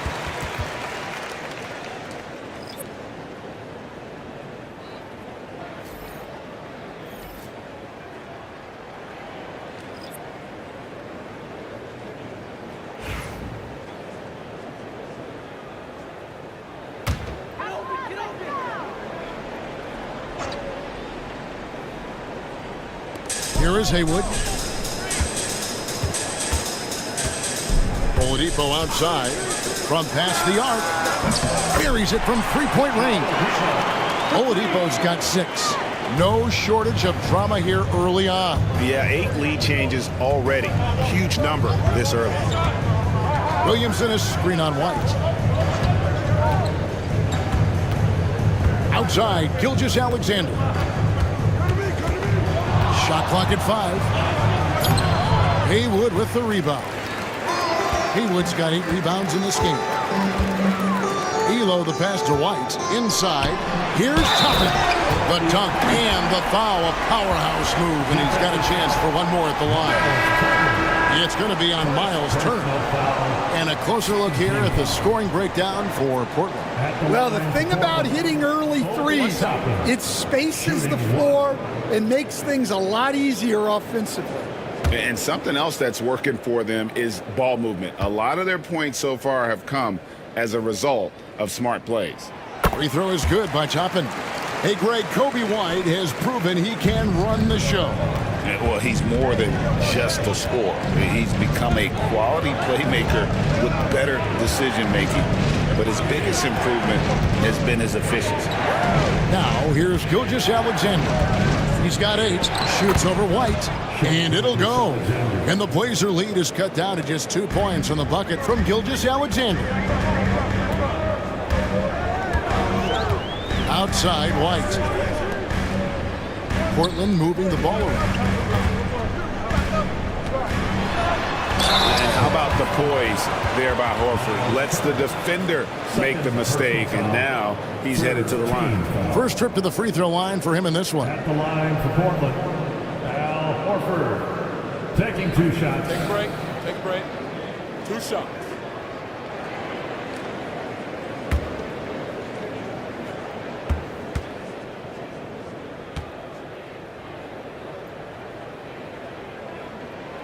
Free throw drops for Al Horford. Hey, Stan, I've always wondered, back when you were coaching, college or pro, what was your defensive philosophy? Well, I think, first of all, Kevin, we always wanted to take away the easy baskets. In other words, we're going to get back in transition, not give away fast breaks. We are going to try to protect the paint and make sure we're not giving away layups. And we didn't want to foul unnecessarily and give away free throws. Jazz trail by 4. Turner with a screen on White. To the paint. And it's Turner finishing it off. Oh, that's too smooth. I mean, Gilgeous-Alexander with some clever playmaking there. Outside, White.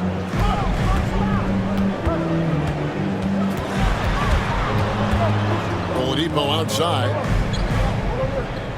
Toppin sets a screen for Oladipo. Off target from outside. Well, that is stifling coverage on the perimeter. That's how you stop a good shooter in his tracks. Portland's gotten cold from deep in the second quarter. Just 2 of 6 from long range. Spins. White up top. Gilgeous-Alexander cover. And it's blocked by Gilgeous-Alexander. And great read there by SGA. Knew the shot was coming and just trusted his instincts. Pass to Williamson. Over White. And they're unable to get the tying basket there. Portland leading. Elo with it. Now defended by Williamson. Now here's Elo. He's looking for Horford and finds him. And the layup's good off the glass. Horford's got 8 points. And Horford's got a lot of ways to beat you down low. No matter how tight the D is on him, he'll have an answer. And Will Hardy calls timeout here. Wants to regroup and go over the strategy.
Trailblazers. Lepowski, he's checked in for Toppin. And R.J. Barrett subbed in for Craig Elo. So Utah going with an almost entirely new group here. Aaron Sharp, he's checked in for Turner. Robinson comes in for Zion Williamson. Benedict Mathurin, he's checked in for McDaniel. And Allen subbed in for Gilgeous-Alexander. Robinson passes to Sharp. Allen outside. Here's Silas. Oladipo with the block. I mean, you're not going to beat Oladipo with that. I mean, Victor plays hard on both sides of the ball. Horford sets a screen for Oladipo. Pass to White. Three-pointer. Drills it from outside. And it's a 7-point Trailblazer lead. Well, the defense gave that away. He's a skilled shooter who you have to contest at the arc. With a short break in the action, gives us a chance now to send it over to David Aldridge. Kevin, Kobe White became one of the top candidates last season for Most Improved Player. He says, I always tried to just let the work show. I wanted to prove that I could be a starting guard in this league. I just got to continue to get better every day, be aggressive, and be who I am. Kevin, back to you. All right, D.A., love that attitude.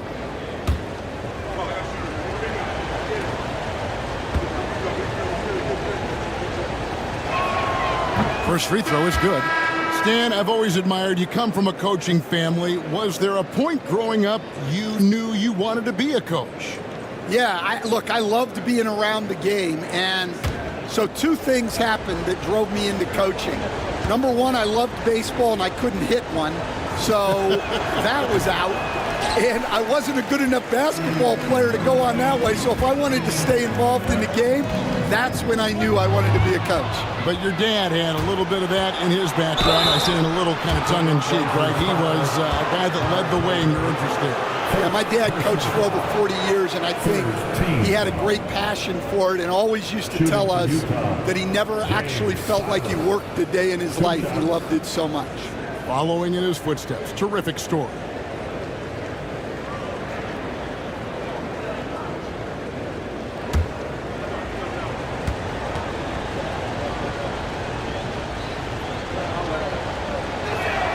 And he makes the first.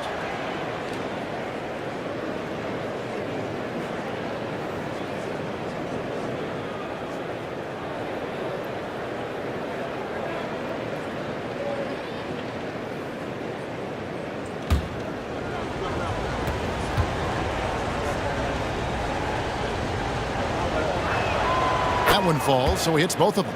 I'm sure they don't want to send him to the line. That has to be in their scouting report. Pass to Filipowski. And the call will go against Benedict Mathurin. That's his first foul. The Trailblazers making a switch here. Schroeder's checked in. And a switch here also for Utah. Monk's checked in.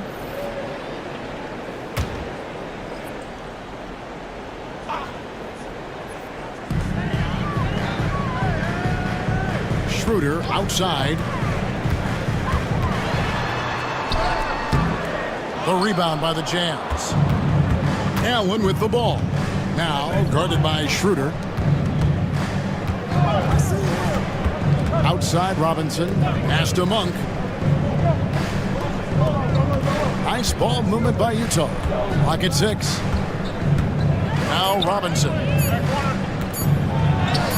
Good. Nice job down low. And you got to appreciate just the presence of mind there. Monk demonstrating solid court awareness by finding the open man. Now here's Schroeder. 5 points in the game. Here's Barrett. Edwards trying to get open. And Barrett gets it to go. And the Trailblazers lead by 4. And so Allen will bring it up now for the Jazz. Pass to Mathurin.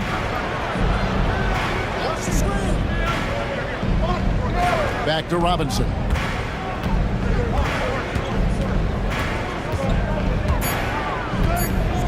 The Jazz need to get off a shot here. Good on the triple. Monk's got 7 points in the game. And it takes a lot to shake Monk off his game. Even if you surround him, he just seems to find a way to score. Now here's McDaniel. Barrett wide open. He fires. And he can't answer back. The three-pointer offline. Barrett against Mathurin. Monk outside. Sharp with a screen on McDaniel. Back to Sharp. And then Sharp with the dunk. And that's great to watch Monk share the ball. He's a more than capable passer when his mind is right. Schroeder setting the pick for Barrett. Over Monk. Barrett with another miss. 2 for 1 opportunity here if they want it. And no doubt, Kevin, if I'm them, I go for it. Back to Allen. Good, and the assist goes to Robinson. Robinson's got 3 assists in the game. I mean, the number of points they've scored in the paint already here is eye-opening. Schroeder finds Edwards. Out left to the wing. They set the pick. Will it go? And no good that time.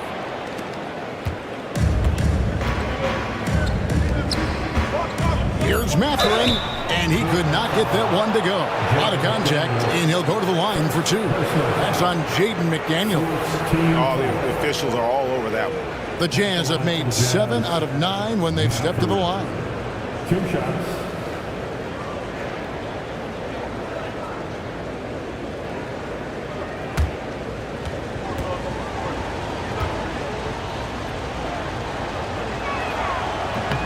And the first one drops. So it's both teams making substitutions here.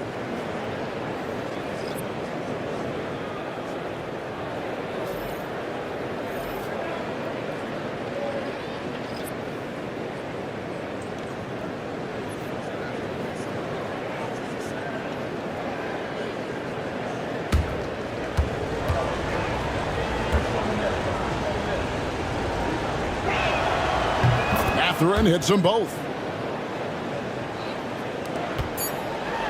And here is McDaniel. And that's it for the first half of action. What's been a very close game here. Jazz out in front, leading by 5. From Portland, we're back in a moment.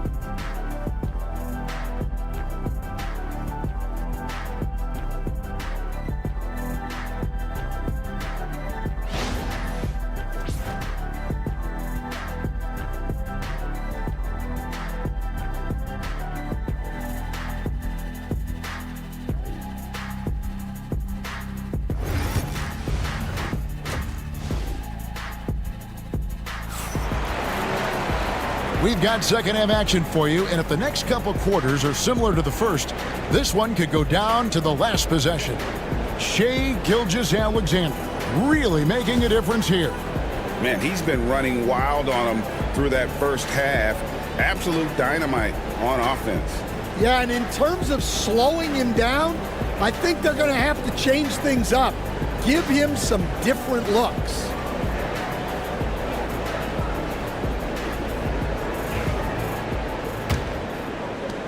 Jazz leading by 5. So on the floor for Utah, we've got Williamson. Gilgeous-Alexander out there with Desmond Bane. And there's Miles Turner, and it's McDaniel at the 3 spot. Now here's Gilgeous-Alexander. Shoots over White, and Gilgeous-Alexander gets it to go. Gilgeous-Alexander's got the lead up to 7 now for the Jazz. Outside, White. The kick out to Oladipo to the left side wing. McDaniels passes to Horford and finished off by Horford. And no chance to shut that one down. Horford's reach made that play unstoppable. Outside Turner. Pass to Bane. Jazz passing it around. Here's Gilgeous-Alexander. It falls for the 6th time in 7 tries this contest. That's 86%. And this is SGA's role. He's out here to score and score often. Now here's White. 8 points for him. Over Gilgeous-Alexander. And off the front iron, and in it goes. White's got 10 points. Jazz leading by 5. Gilgeous-Alexander passes to McDaniel. And it's Gilgeous-Alexander missing. And here's White. He'll bring it up for the Trailblazers.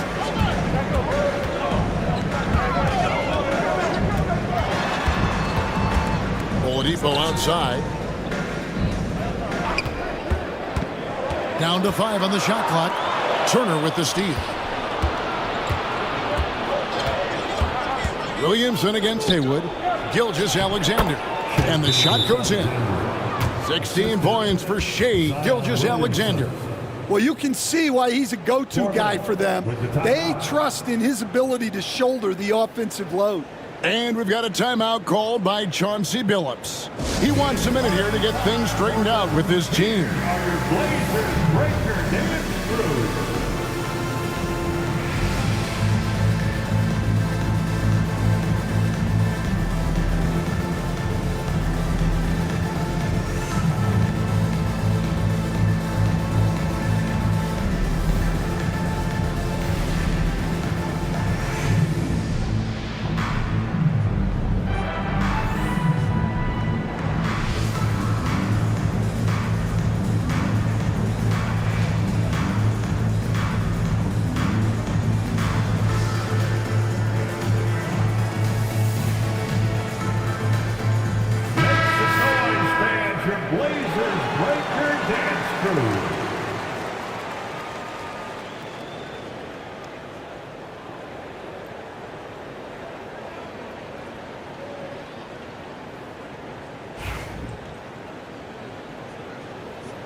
Here's Oladipo.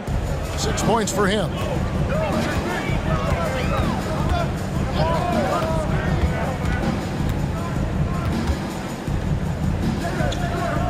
Out to White. Haywood with a screen on Gilgeous-Alexander. White, good. And right now, White, red hot. Just everything he puts up seems to go in. Pass to McDaniel. Williamson outside. No good from outside. Well, that's a shot the defense felt like they could live with, and it worked out for them that time. Now here's White. Gilgeous-Alexander covering. White the pass to Horford. Haywood with the ball. Shot clock at 6. Horford sets a screen for McDaniel. No good on the triple. Jazz leading by 4. Bane with it. Pass to Gilgeous-Alexander. And it's sent back by Horford. And still capable of being your defensive anchor, Horford is excellent at positioning himself to block shots. Now here's Oladipo. White wide open. He fires. Drains the three-pointer. And now just a 1-point Jazz lead. Utah's gotten fewer than half of their three-pointers to go down tonight. They're 4 for 9.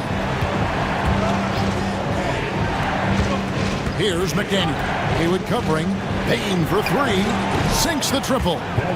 Bane's got 6.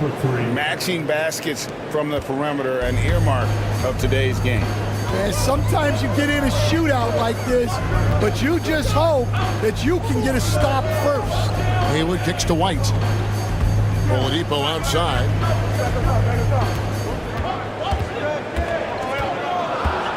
Horford sets a screen for Oladipo.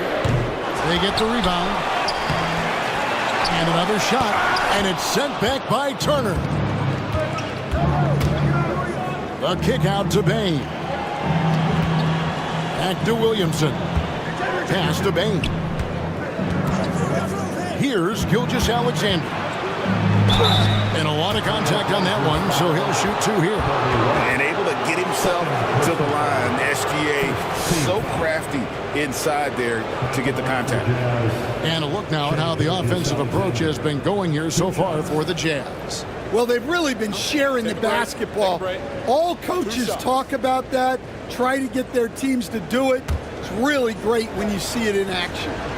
And one other thing they have done well has been scoring in transition, looking to run whenever they can. So for the Trailblazers, Obi Toppin's checked in for Horford. R.J. Barrett comes in for McDaniels, and Elo subbed in for Victor Oladipo.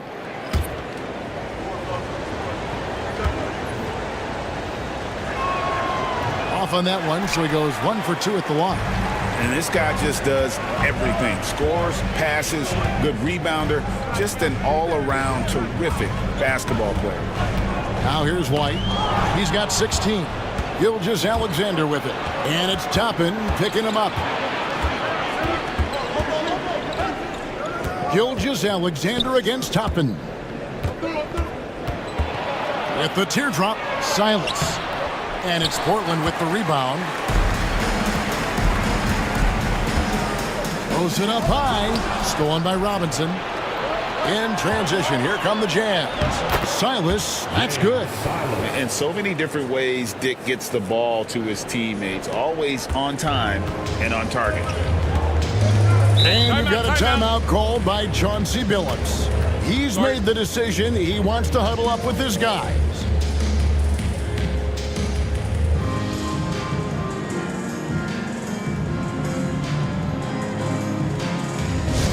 Attention fans, now on the court is your hype squad. Get loud and let them hear it. It's time for Team Share. Filipowski, he's checked in for Portland. Beal comes in for White. The Jazz also changing it up. Sharp's checked in for McDaniel. And it's Malik Monk in for Gilgeous-Alexander. Elo the pass to Filipowski. Over to the wing. Onside, Barrett.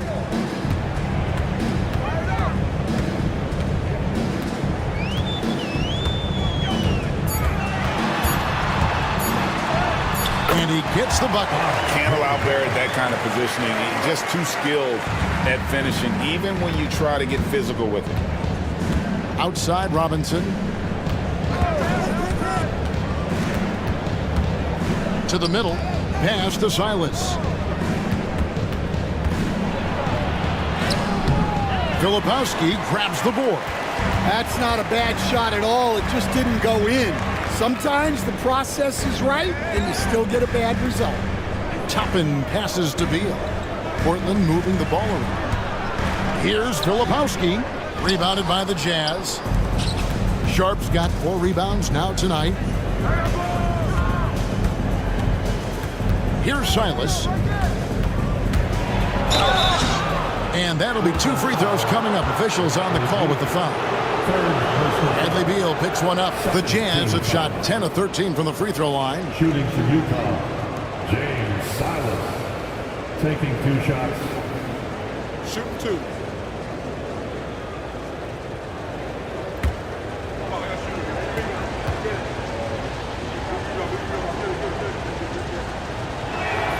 The first free throw is good. A different look now for Portland. Edwards comes in for Filipowski. And Dennis Schroeder subbed in for R.J. Barrett.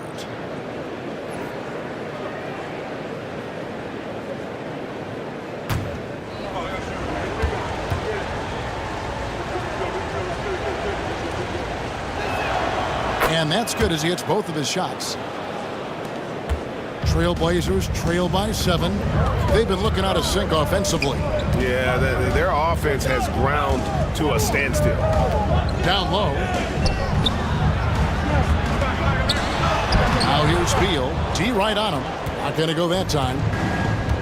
Utah has gone 1 of 2 from beyond the arc since coming out of the break. Pass to Monk. Here is Robinson. He's covered by Beal. Whistle blows. Basket is good. So a chance here for a 3-point play. Nice execution by the offense, generating a good look. And he'll be shooting his first free throw of the game here. Haywood's checked in for Toppin. Benedict Mathurin, he's checked in for Utah. 1 shot.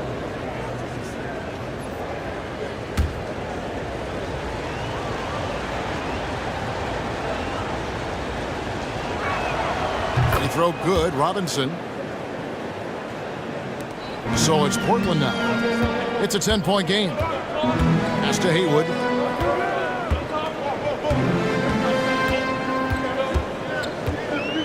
Back to Schroeder.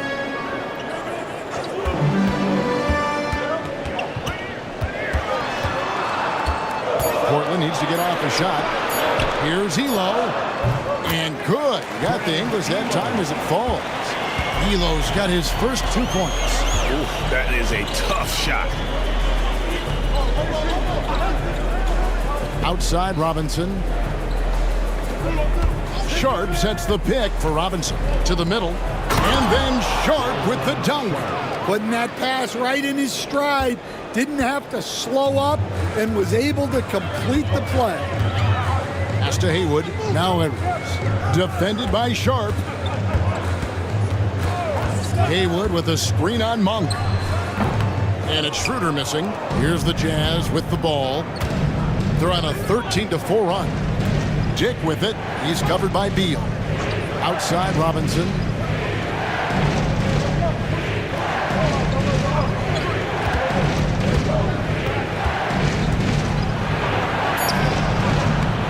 And it's Portland with the rebound. I think he got the shot he wanted inside, but somewhere on the play, he just lost focus. Monk against Schroeder. Pass to Beal. Haywood kicks to Elo. Now Beal. And it's Schroeder in the corner. 3-pointer. Rebounded by the Jazz. Robinson's got his 5th rebound in this one. Monk, the pass to Dick. And here is Robinson. There's 45 seconds left to play in the third. And it's in there. Robinson's got the lead up to 12 now for the Jazz. Man, just adding insult to injury. He just waltzes inside and extends this lead. Well, it's not going to get any easier if they can't improve their defensive intensity. They got to show some fight. Now, here is Haywood. Here's Edwards. The rebound by Sharp. Sharp's got his 6th rebound on the night. Schroeder against Monk.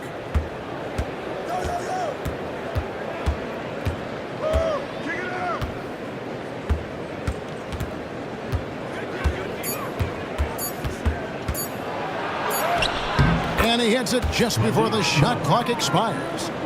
Monk's got 9. And so it's the Utah Jazz sitting with a comfortable lead up by 14. And we'll see if they can keep up their tremendous shooting they've been dialed in so far from the field. We'll return shortly.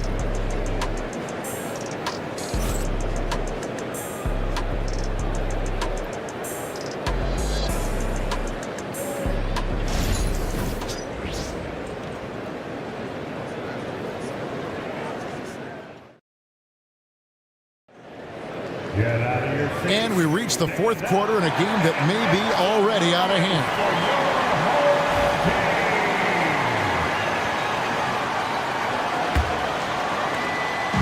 And here's White. He'll bring it up for the Portland Trail Blazers. They trail by 14. We've got Jaden McDaniels.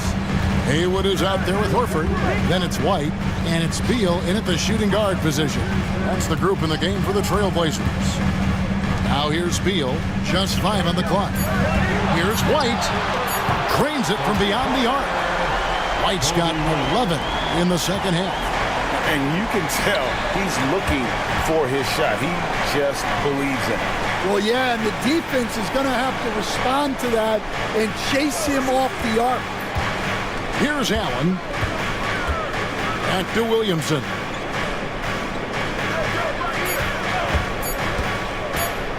Driving the lane, and it's sent back by Horford. Haywood with a screen on Allen. Outside, White. Fires the 3. A rebound by the Jazz. Led by as many as 14 points. Allen dishes to Turner. Jazz passing it around. To the paint, stolen by Haywood. Beal from long range hits the 3-point bomb. Beal's got it back down to within single digits for Portland. And they have been relentless from deep. And you see the defense trying to react, but to no avail. Look, when the 3 is falling like this, there's not a whole lot you can do defensively. Now, here's Bane. To answer back, but that 3 is off the mark. McDaniels kicks to White. Basket is good. He'll get a chance for one more at the line. I'll tell you, they're right in this. We'll see if they can maintain momentum. Yeah, taking away the lead is never easy, but a rally like this is how you do it. The Jazz making a switch here. Gilgeous-Alexander's checked in. The athleticism and blinding speed White possesses is impressive. This guy plays with a lot of moxie. Now, here's Bane. Williamson, the pass to Gilgeous-Alexander. And just miss after miss right now. Now, here's McDaniels. Guarded closely. Here's White. Good for his 9th make and just 12 shots. That's an even 75% shooting. Yeah, this offense is rolling. They've been assertive, but they're also playing under control. Yeah, you know, I like how they're not relying on just one guy to get it done. They're sharing the ball and keeping the defense guessing. And Will Hardy is called timeout. There was no hesitating. He wants to talk to the team right now. Make some noise for your Blazers answer. And with an update from the sideline, let's check in with David Aldridge. Hey guys, now during that break, Will Hardy with some good words for his team. He told them this is what it's all about, proving we're the better team in the tough situation. But you got to want it. Coach told his guys they have what it takes to win here. Guys, back to you. Thank you, David. Boy, Williamson can get up, and he's got those long arms to boot. Oh, and here comes Gilgeous-Alexander all alone. Count it. And with that one, it ends an 11-0 run by Portland. 3rd personal foul. First team foul. And a chance for just a second now to check out the scoring breakdown for Portland. Well, they've been absolutely on fire from deep. And until the defense offers more resistance, the coaches are going to keep encouraging them to let it fly. And during this game, they sliced the D apart by just attacking the rim, flat out dominating them inside. And we're about 3 minutes into the fourth quarter. Outside, White. Horford with the screen on Gilgeous-Alexander. And it's White missing. And the great shooters know when they've got enough opening to go for the three. I didn't think it was a bad choice on that possession. Now here's Williamson. Turner with the screen for Williamson.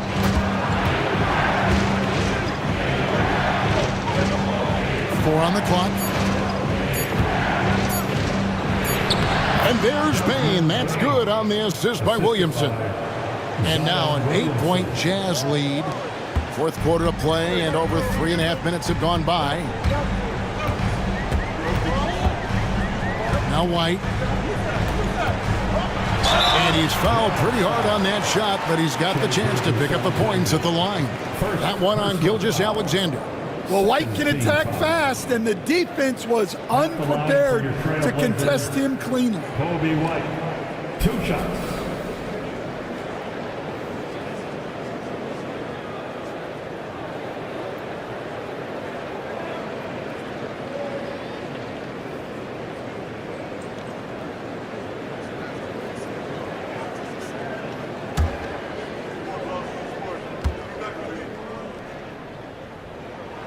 And he knocks down the first one. And it's been an outstanding game for them at the free throw line, not missing their chances when they get them.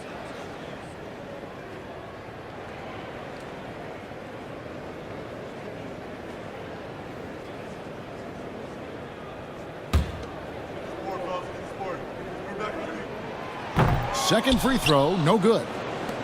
Utah leading by 7. Gilgeous-Alexander passes to Turner. Williamson kicks to Bane. Turner with a screen for Bane. He's off on that one. Portland's gotten off 4 3-pointers in the final quarter, and 2 of them have fallen. Count it, good. And they have gotten themselves back into this game just in the nick of time. If that one had come any later, it would have been Katie bar the door. Yeah, look, they've shown great resolve to work their way back into this one, but they're not done yet. They're going to have to grind it out. Blazers foul, Spencer Haywood. First personal foul, second team foul.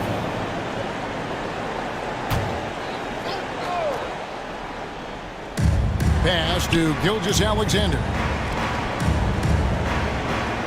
Turner with a screen on Haywood. 6 to shoot. And foul on the shot. He'll shoot 2 at the free throw line. And Stan, while in New Orleans, you had a chance to coach Zion Williamson. Now, I've heard you talk about him before, but what's something special about Zion that maybe the average fan doesn't see? Well, Kevin, that's a great question, because I think what happens a lot of times with Zion, his athleticism is so exceptional that it's hard not to watch and focus on that.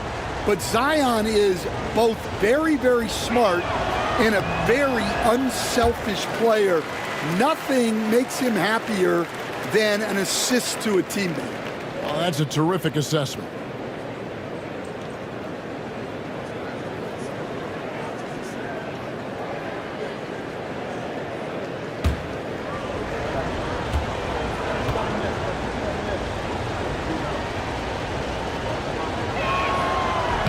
That's off as well, so he misses both.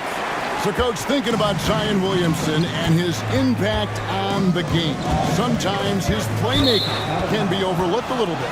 Yeah, Kevin, this guy is really unselfish, and I think Zion actually relishes setting up teammates for shots more than he likes to score.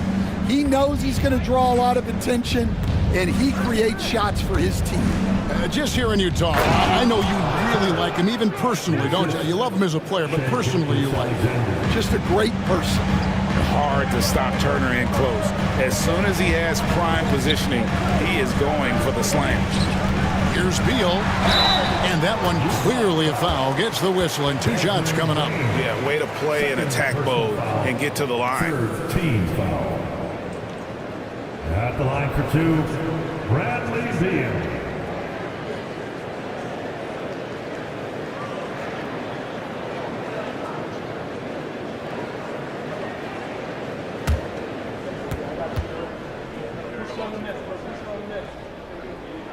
First one falls for him. First and foremost, Bradley Beal is a scorer. He's always working the angles, trying to find his next opening to attack, and it rarely takes him long.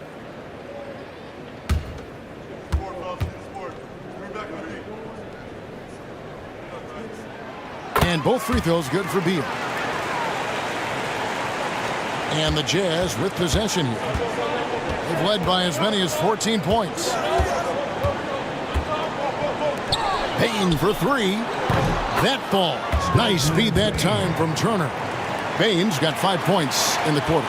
Well, those go down for him in his sleep. Pick by Haywood. Here's White. Goes back up.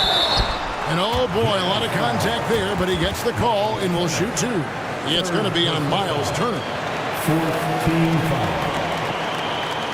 At the line for your Trailblazers, Al Horford.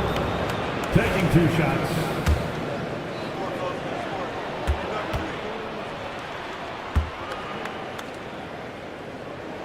Free throw good, Horford.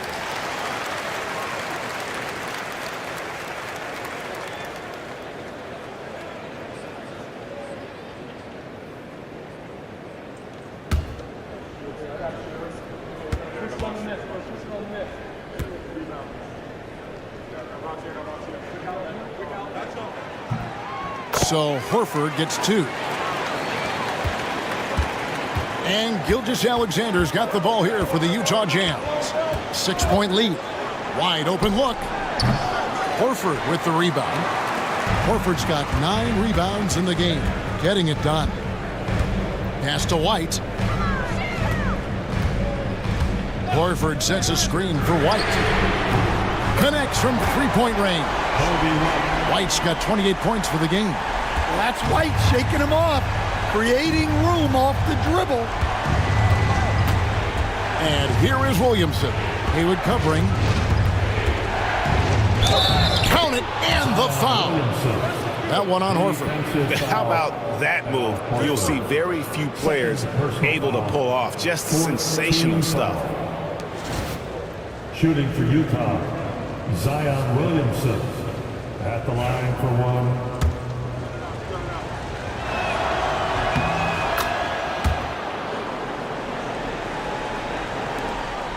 Trailblazers trail by 6. It's White on the wing. Gilgeous-Alexander covering. Pass to Haywood. McDaniels with the ball. 6 on the shot clock. This one for 3. And it's Williamson with the rebound. Well, he wants to shoot his way out of this cold spell, but the struggles continue. Yeah, I get it, but you don't want him forcing things. It's better to get your shots within the flow of the offense. Now here's Turner. Lets it go with the 3. Unable to get that one. McDaniels against Gilgeous-Alexander. And he hits it and gets hacked on the play. A 3-point possibility if he can convert the free throw. And how about the grit and determination in the post? I mean, essential qualities to have late in a close game. At the line for Portland, Spencer Haywood. 1 point.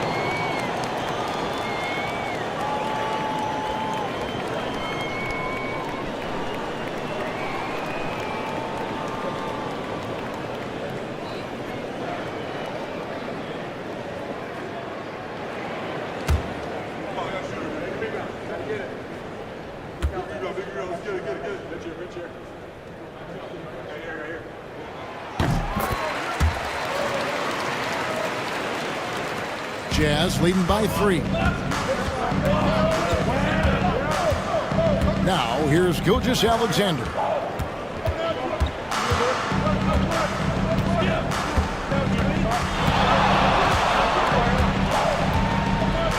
Five on the clock. And, yep, finally drops after rolling around the rim. Gilgeous-Alexander's got 12 points in just the second half. And so Chauncey Billups calls for the timeout. Clearly, he's got something his players need to hear, and immediately.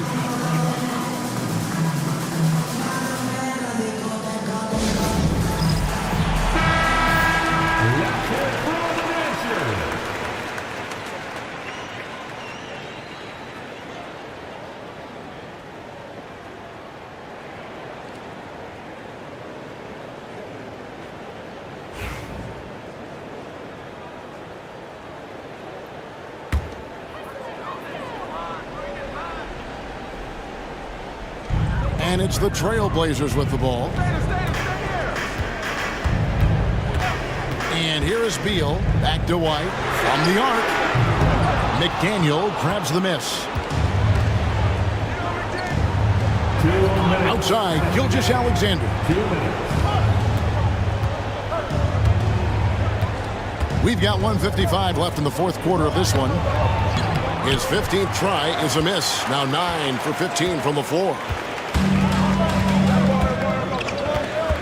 Gilgeous-Alexander against Beal. Horford with the screen on Gilgeous-Alexander. At the top of the key, Horford just 4 to shoot. Up and in on the layup. 14 points for Horford. And why not go to Horford? Big Al has played in so many big games, not intimidated by the moment. And that one's good. Gilgeous-Alexander. And what a shot from Gilgeous-Alexander. This guy isn't afraid of the moment. Wow. Now here's Beal. And it's sent back by Turner. Gilgeous-Alexander against White. Stolen by McDaniels. Outside Beal. The rebound by the Jazz. Williamson left side. Haywood with the rebound. The critical possession right here. Crowd on pins and needles, Kev. Beal finds Horford. The Trailblazers working the ball around now. 5 to shoot. White. Good!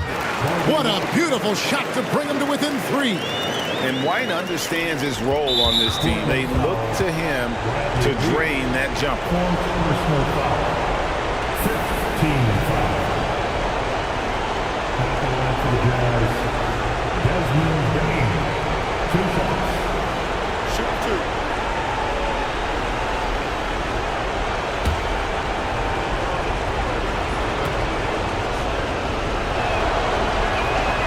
He drops the first one, and that gives them a 4-point cushion.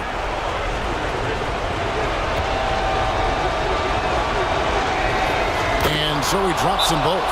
It's a 5-point game. And thanks to his good work at the line there, now we have a 2-possession ball game. And we've got a timeout called by Chauncey Billups. He knows every possession is critical now.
There's 25 seconds left here in the fourth quarter.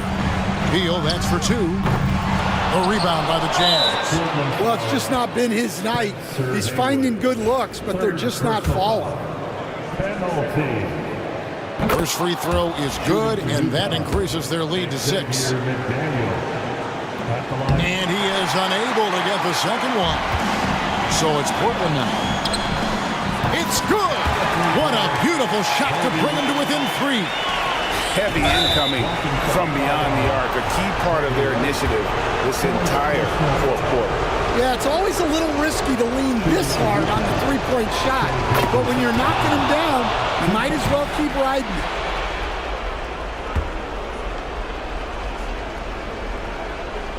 And he hits both free throws here. So now it's a 5-point game. Great composure there. Calmly knocks them down to put this game out of reach.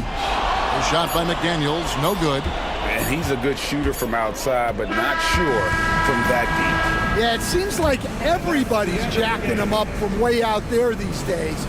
You want guys to stay within themselves.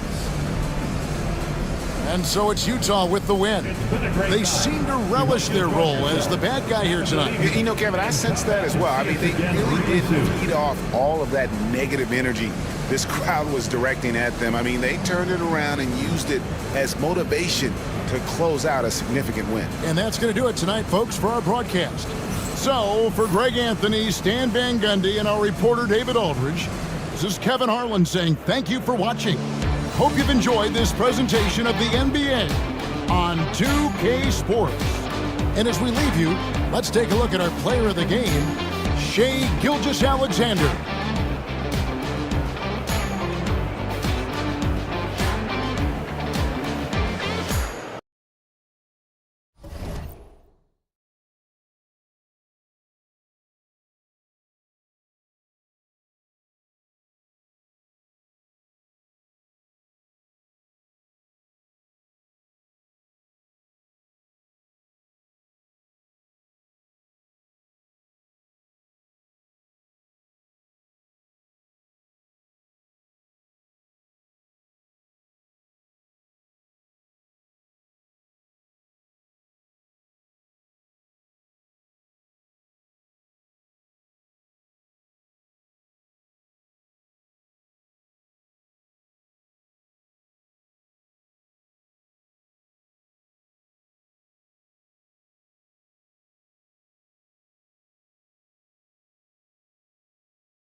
Oh, say does that star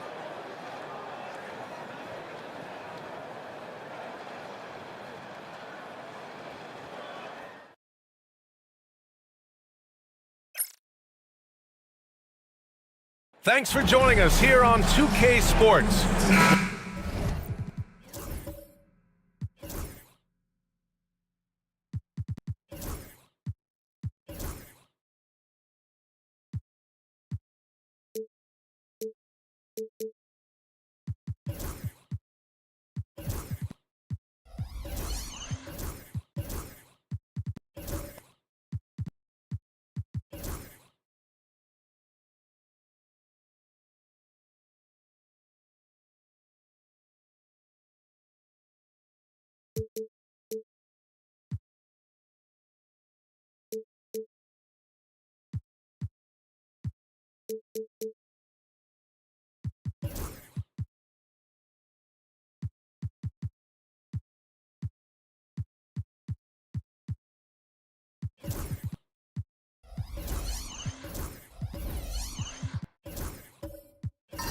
Grant, I hope you're as fired up for this one as I am. Some of the league's most exciting talent on the floor. Oh, my, man. I am most definitely up for this one. With the athleticism on both sides, there's going to be no shortage of highlights. Looking at the starting five for the Minnesota Timberwolves. Andrew Nembhard is out there with Damian Lillard. Then it's Cameron Johnson. Then there's Isaiah Hartenstein. And it's Gervin in at small forward. It's good. There's nothing you can do if you're the defense. Booker is so solid at muscling shots in through contact. Lillard looking around.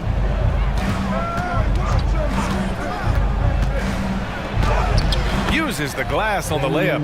Pick works well there, but the defense left a lot to be desired. Yeah, that's not the defense you need. You got to be tougher defensively. Here's Marion. Back to Booker. Beyond the arc. Rebound Minnesota. Yeah, and the defense has really got to tighten up on him. I mean, he's just too dangerous from the three-point line.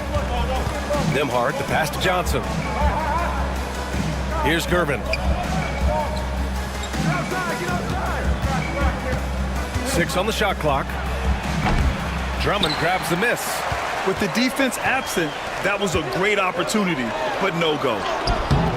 Marion misses. Well, he's much better than that. Really no excuse for missing that lay-in. Here's Gervin. Check by Hill. Gervin, pass to Nembhard. Booker against Hartenstein. And here's Lillard from beyond the arc. Nails it from beyond the arc. Lillard's got 5 points. Tell you what, doesn't matter whether he's on the move or standing still, Leonard is a flat-out laser shooter. It's Booker on the wing. He's guarded by Nembhard. Now here's Booker. Not a lot of room. Nice D from Nembhard. After 3 straight playoff appearances, the Grizzlies sadly missed the postseason in 2024. You know, really, by no fault of their own, BA. Injuries ruined what fans were hoping would be a big year for them. You know, it just goes to show there's no safe bets in this league. Timeout called. Memphis. Well, Clark, Lillard's scoring isn't what it once was, but he's still a major threat from outside. He sure is. I tell you what, he's got such great range and such command of the ball in his body. He can get the shot he wants more times than not. And he's actually gotten better, I think, when he's working off the ball. You still have to be very much aware of where Damian Lillard is when he's on the court. Minnesota on D. First quarter of basketball, just over 2.5 minutes played so far. Outside, Hill. Pass to Marion. Clock at 4. Sinks it from distance. That unique-looking jumper of Marion's, I mean, it's more effective than it is pretty. Nembhard outside. And here's Hartenstein. Now Lillard.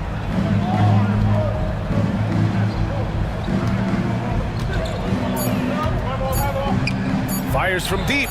And another basket for Minnesota. And really, there is no defense for this. Lillard is just this good. You gotta love it when he's locked in like this. Now here's Hill. No points yet. Back to Booker. And out of bounds. Minnesota will have it. All right, let's check in with Allie LaForce. I had a chance to catch up with Memphis head coach. A main focus on their defense? Damian Lillard, the dynamic point guard. Coach telling me what sticks out to me about Lillard is his heart. He plays way bigger than his size. He raises the level of everyone around him. A true leader.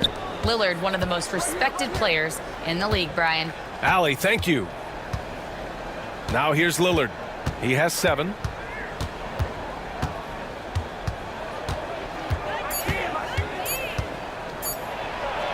Got a piece of it.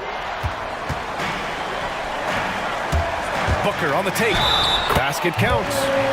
Oh, even in a bad situation, Booker has finesse.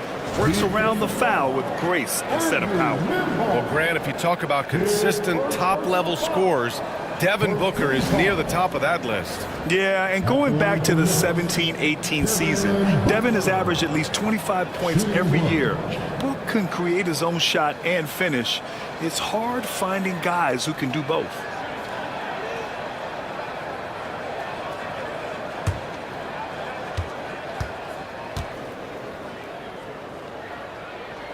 That free throw good from Booker. And Grant, the success of teams like the Timberwolves showing that size still matters.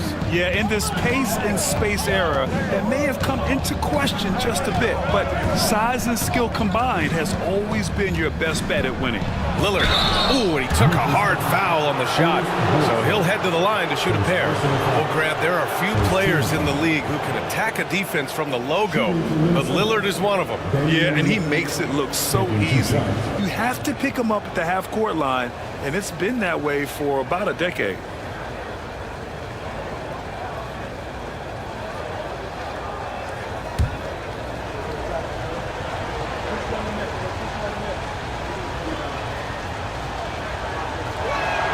The first free throw is good. Clark, with Minnesota being a major player in the West now, Wolves Nation is howling. Howling and growling, B.A. That's the name of their fan base. And, yeah, they're excited, and for good reason. Not only is this team competitive, but they can be downright dominant at times, especially at the defensive end of the floor. Easy group to cheer for. Making shots at the line. You need a good routine, and he certainly has one. Booker surveying the floor. Oh, a clear foul there on the missed shot. So he'll get a pair at the line. That one on Nembhard. An active shooter. Booker is clever at finding ways to attract fouls on the way up. And he's gone 1 for 1 in the game so far at the line.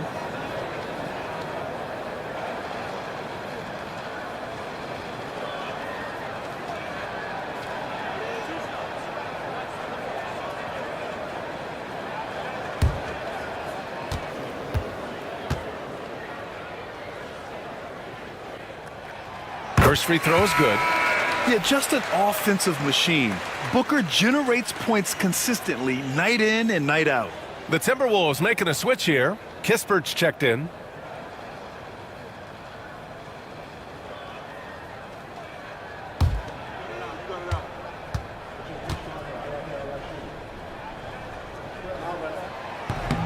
He's off on the second. And so Lillard will bring it up for the Minnesota Timberwolves. Here's Gervin. Lillard outside. Hartenstein against Hill. Pass to Gervin.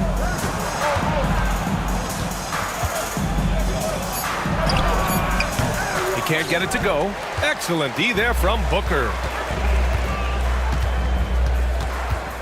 Here's Marion, defended by Kispert.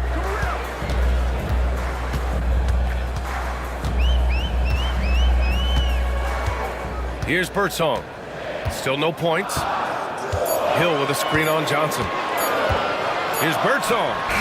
Nice spin off the left rim and in. And it's a tie ball game.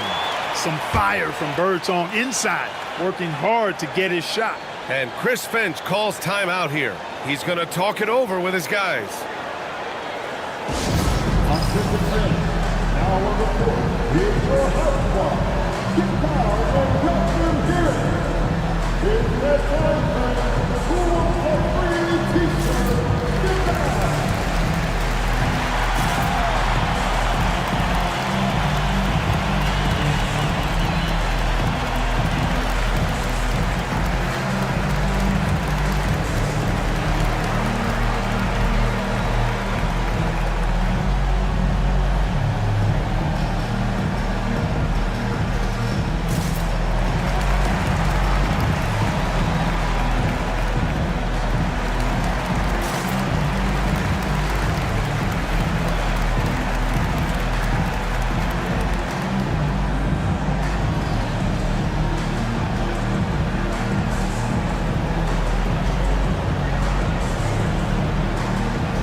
So both teams making some changes here.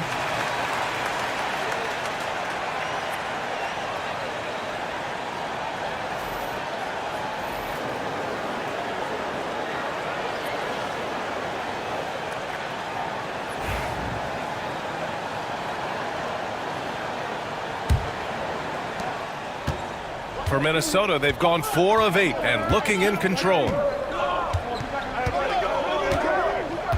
And here's Lillard. He's got 9. Rebounded by Marion. Outside Booker. Outside Hill. Back to Booker. Takes the 3. It's rebounded by Minnesota. That's his shot, and one I'm sure he wants back. Here's Gervin. Yet to see a basket. Back to Kispert. Pass to Gervin. Lillard outside. Clock at 6. The shake. And the dunk by Lillard. Clever move that time by Lillard. He knows exactly when to take chances to be aggressive on offense. Now here's Booker. He has 6. Here's Birdsong. Johnson with the defensive effort. Kispert, the pass to Lillard.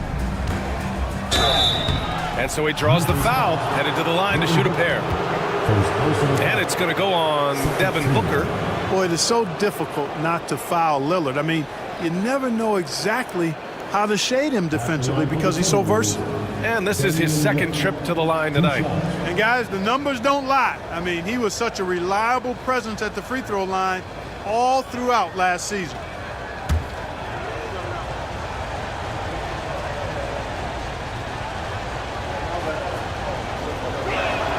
First one falls for him.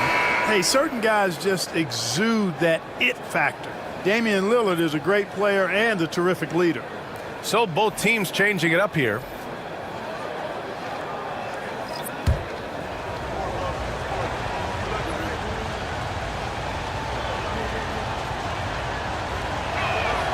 And both free throws good for Lillard. Grizzlies trail by 4. Pass to Bona. Here's Lobo. Over to the wing. Shot clock at 6. Maxwell, no good. The Timberwolves have gotten 50% of their shots to fall so far. They're 5 of 10. Ooh, plenty of contact on that shot. Officials call the foul, and he'll take 2 free throws now. Yeah, inside Lillard is just so scrappy, turning aggressive defense into a foul while shooting. He's had 4 chances at the line. He's made them all.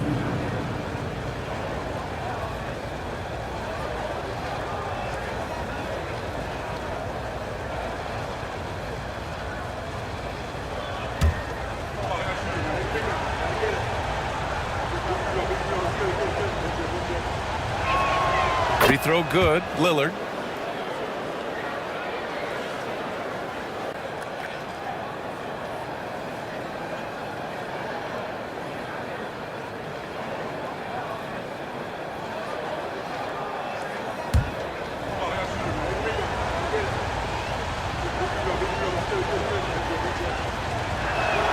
And both free throws good for Lillard. Grizzlies trail by 6.